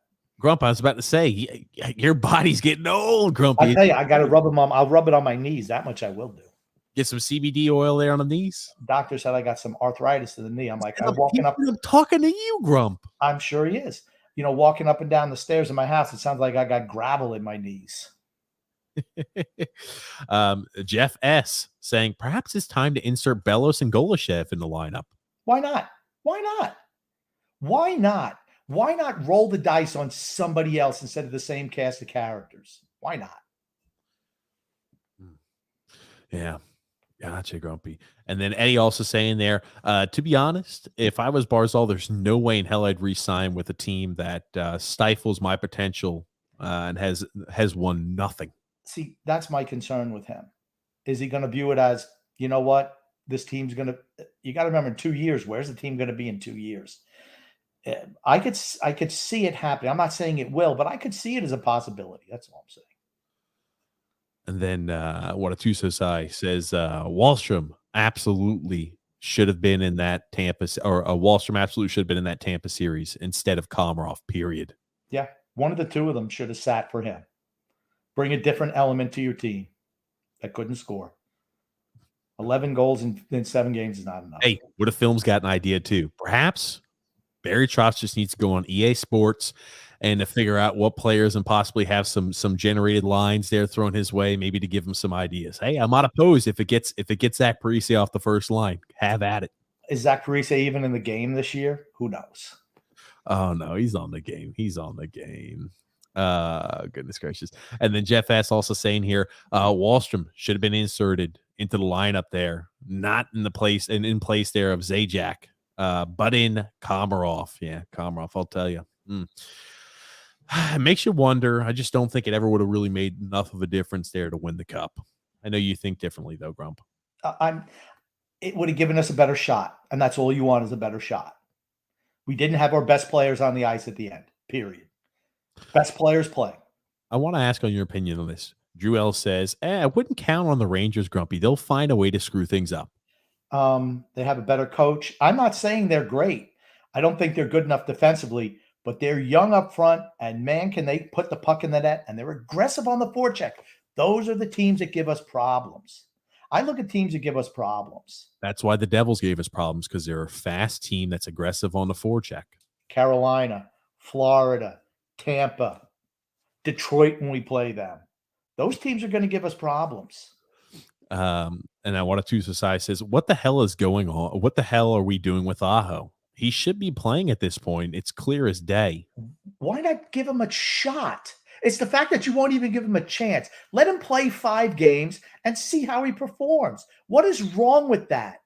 You might catch lightning. You might say, geez, he is way better moving the puck out of the zone than the Chara. The one thing he doesn't do is stand in front of the net.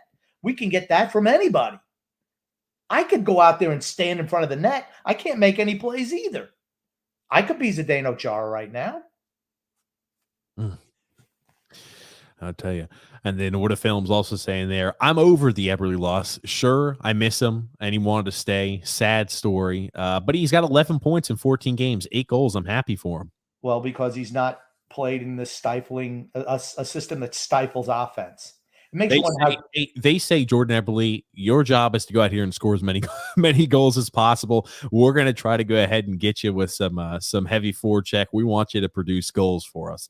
We don't want to worry about you back checking and playing a 200-foot game. Again, the Seattle Kraken are not winning a lot of games, so it's also worth taking that into account. Yeah, but here's the thing. You know what? I'm happy for him too, because he certainly subjugated his game to play here in the Barry Trotz system, without a doubt. Yeah, without a doubt. Again, I root nothing but success for him. Same thing with the Josh Hosing. Same thing he leaves the Islanders. There's only one guy didn't like the way he left, but we'll leave it at that because there's no point of rehashing up old things. What a film. Yeah, I'd be devastated if Matt Barzal left the Islanders too. But if he's unwilling to commit, you can't have a John Tavares 2.0 situation. Cannot do it. That was a real failure by Garth Snow. Real failure. Forget. I don't want to go back into how that accelerates our rebuild, a full rebuild when Lou Lamoriello comes in, but that's exactly what I wanted. you could have gotten a boatload for him. And you get the same thing. You can get way more for Matt Barzell than you ever could have got for John Tavares. Way more. Oh, Rock DG said, I'll suck. That's not true. Oh, no, it's not true, man. And then George P. also said, hey, Josh Bailey, we want to know why your plus minus blows. I mean, he's Josh Bailey. That's all you need to know. Eddie said there's no denying the business end of the game. For an offensively gifted player, and Islanders management is a cancer on your career on your career prospects. I mean, when I go into the draft, what I'm looking for is guys who can skate first and foremost, and guys who have offensive talent. Why? Because it's the hardest thing to do in the game is score goals. You can always get guys who can be grinders. I would never freaking ever draft a guy who's nothing but a grinder. Never freaking ever. They're a dime a dozen. Mm-hmm. Matt S. I do agree with that. Here's a constant. The Western Conference has been mostly garbage for years. Yep. True. The Western Conference has been a really, really, really easy road to the Cup Finals, and it feels like it's been like that for how many years would you say? 5-10 years? A long time. They're top heavy. You got a couple of teams that are really good. Everybody else is trash. We were lucky we played a lot of those teams in this 13-game road trip. Really lucky. Brett W. said, on point, most of the sheep don't watch the games. That's all I do is watch the games. Absolutely. And then Brett W. said, sounded like a lot of Islanders fans showed up. I wish the team joined them. I was about to say that was, if we talk about, there were a lot of Let's Go Islanders chants. There were a lot of Islanders fans in Jersey. Yeah. And what does it say? I mean, those are Islanders. That's the Islanders for you, right? First game close to home, they showed up in force. Good for them.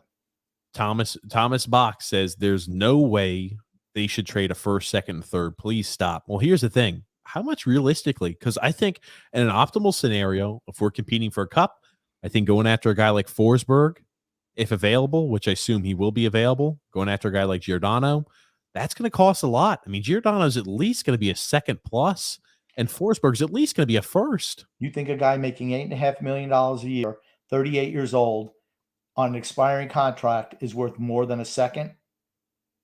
I think he's going to be a second plus. And I think, okay, here's the thing.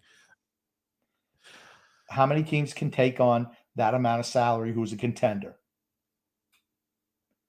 I just say that I always agree with this idea. People overpay at the silly season. At the trade deadline, people always overpay.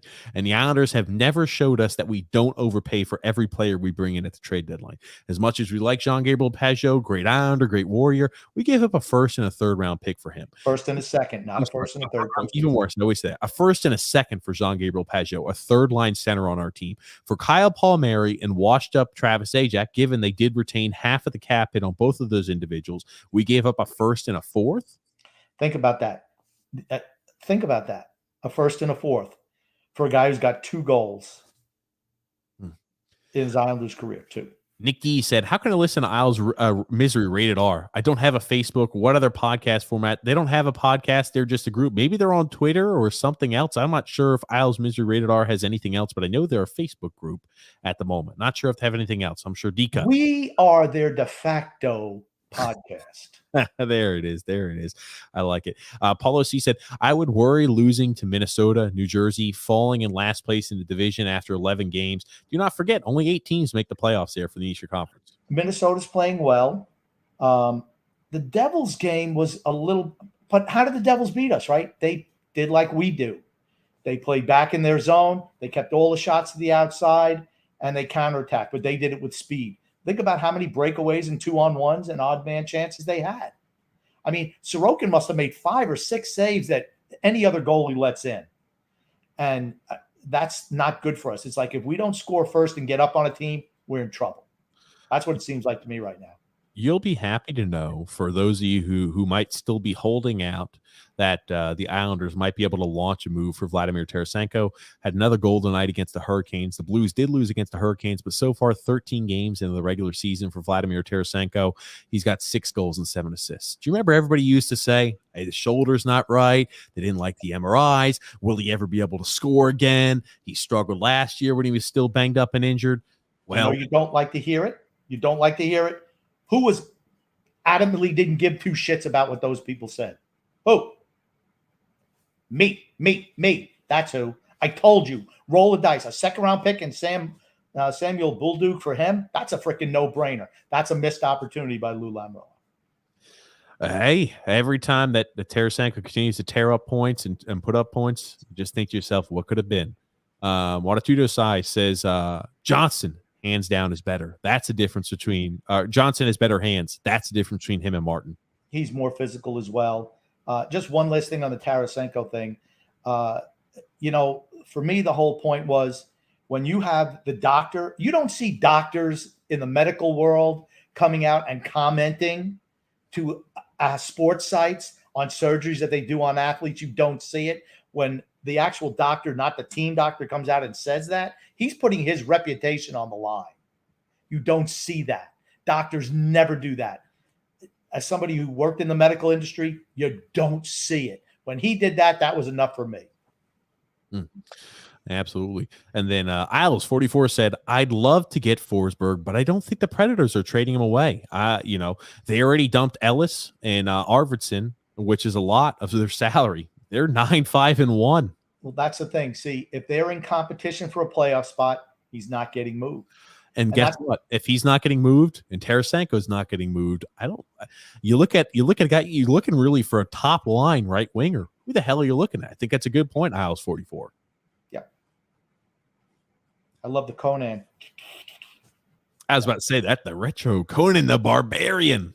Not retro. That is the Conan Barbarian. That is the post retro. I know it's from Arnold, but I just said Conan the Barbarian's retro.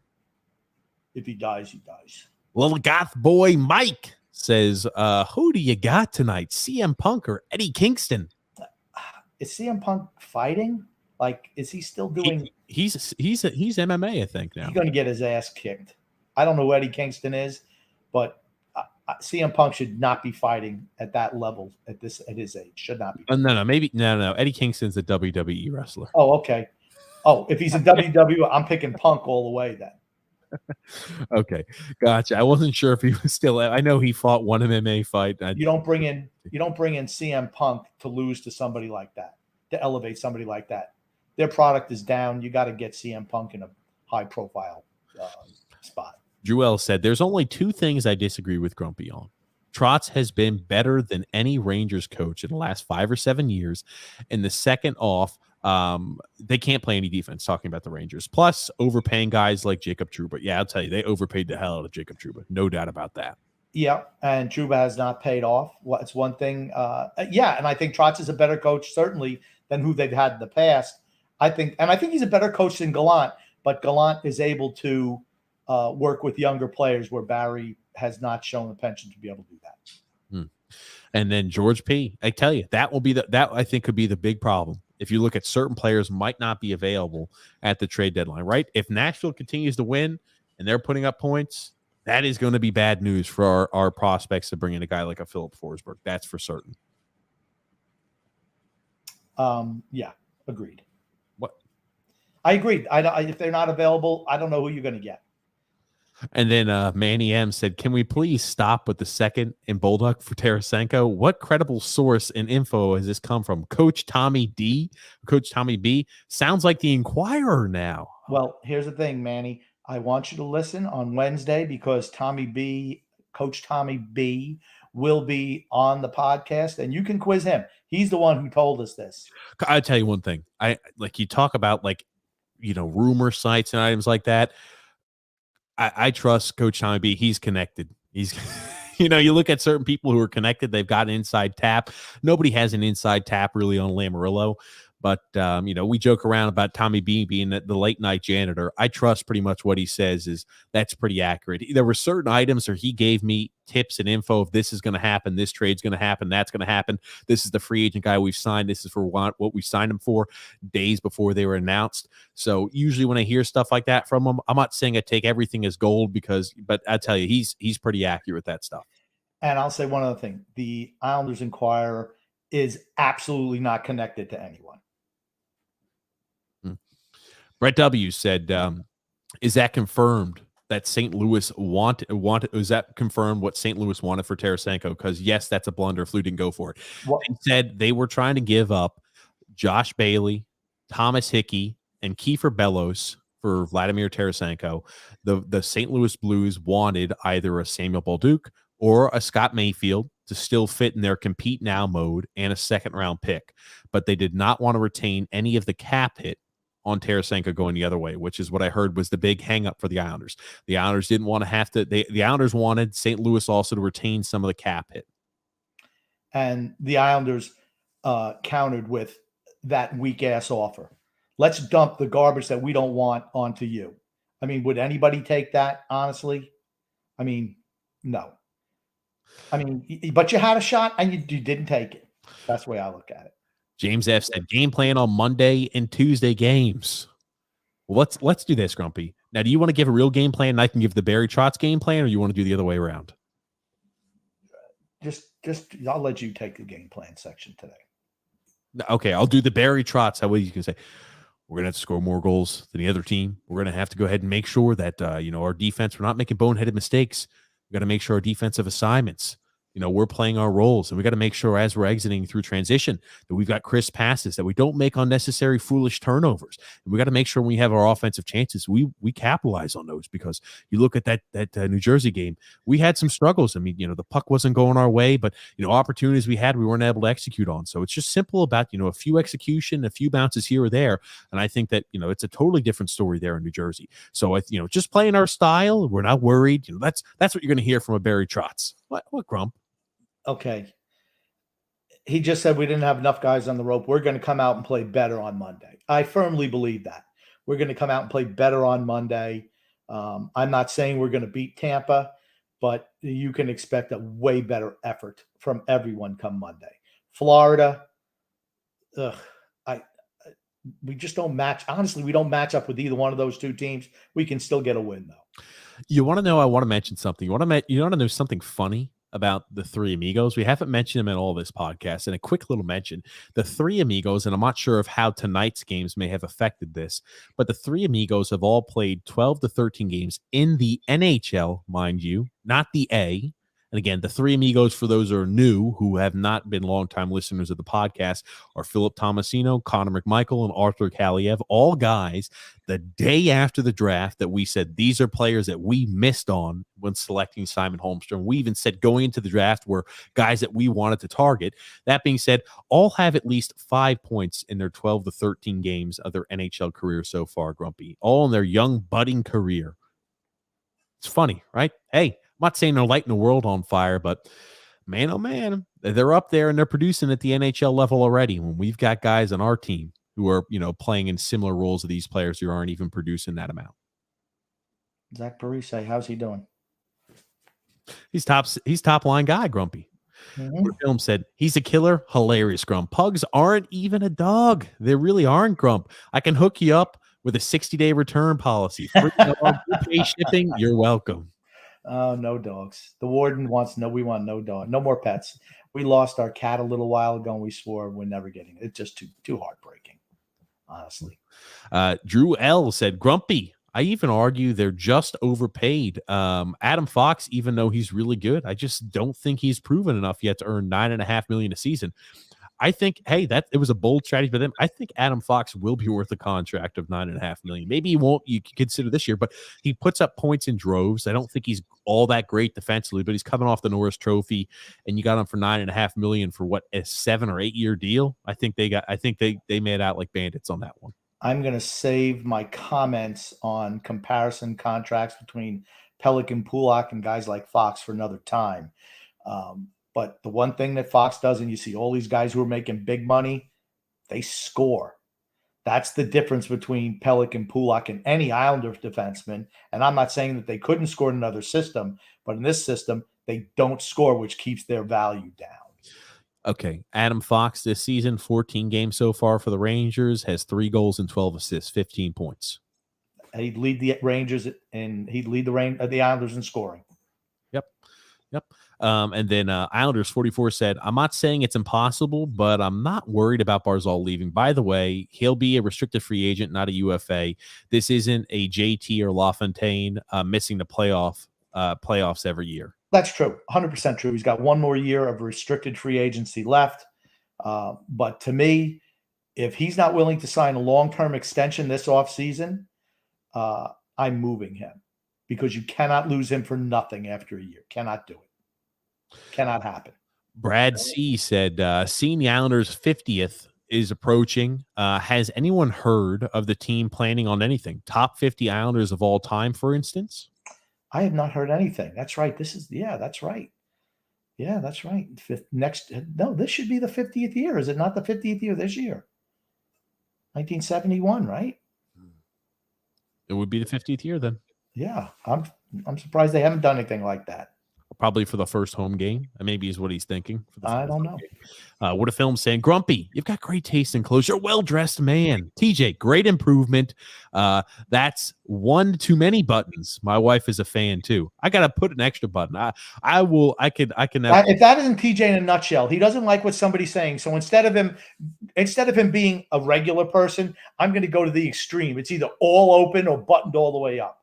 Just unbutton one. Yes, TJ, I ignored you doing it earlier because I thought you were being silly and childish. That was the point. And I don't like to be silly and childish. I don't like to reward children like that. Oh, look at you, Grumpy. Look at you.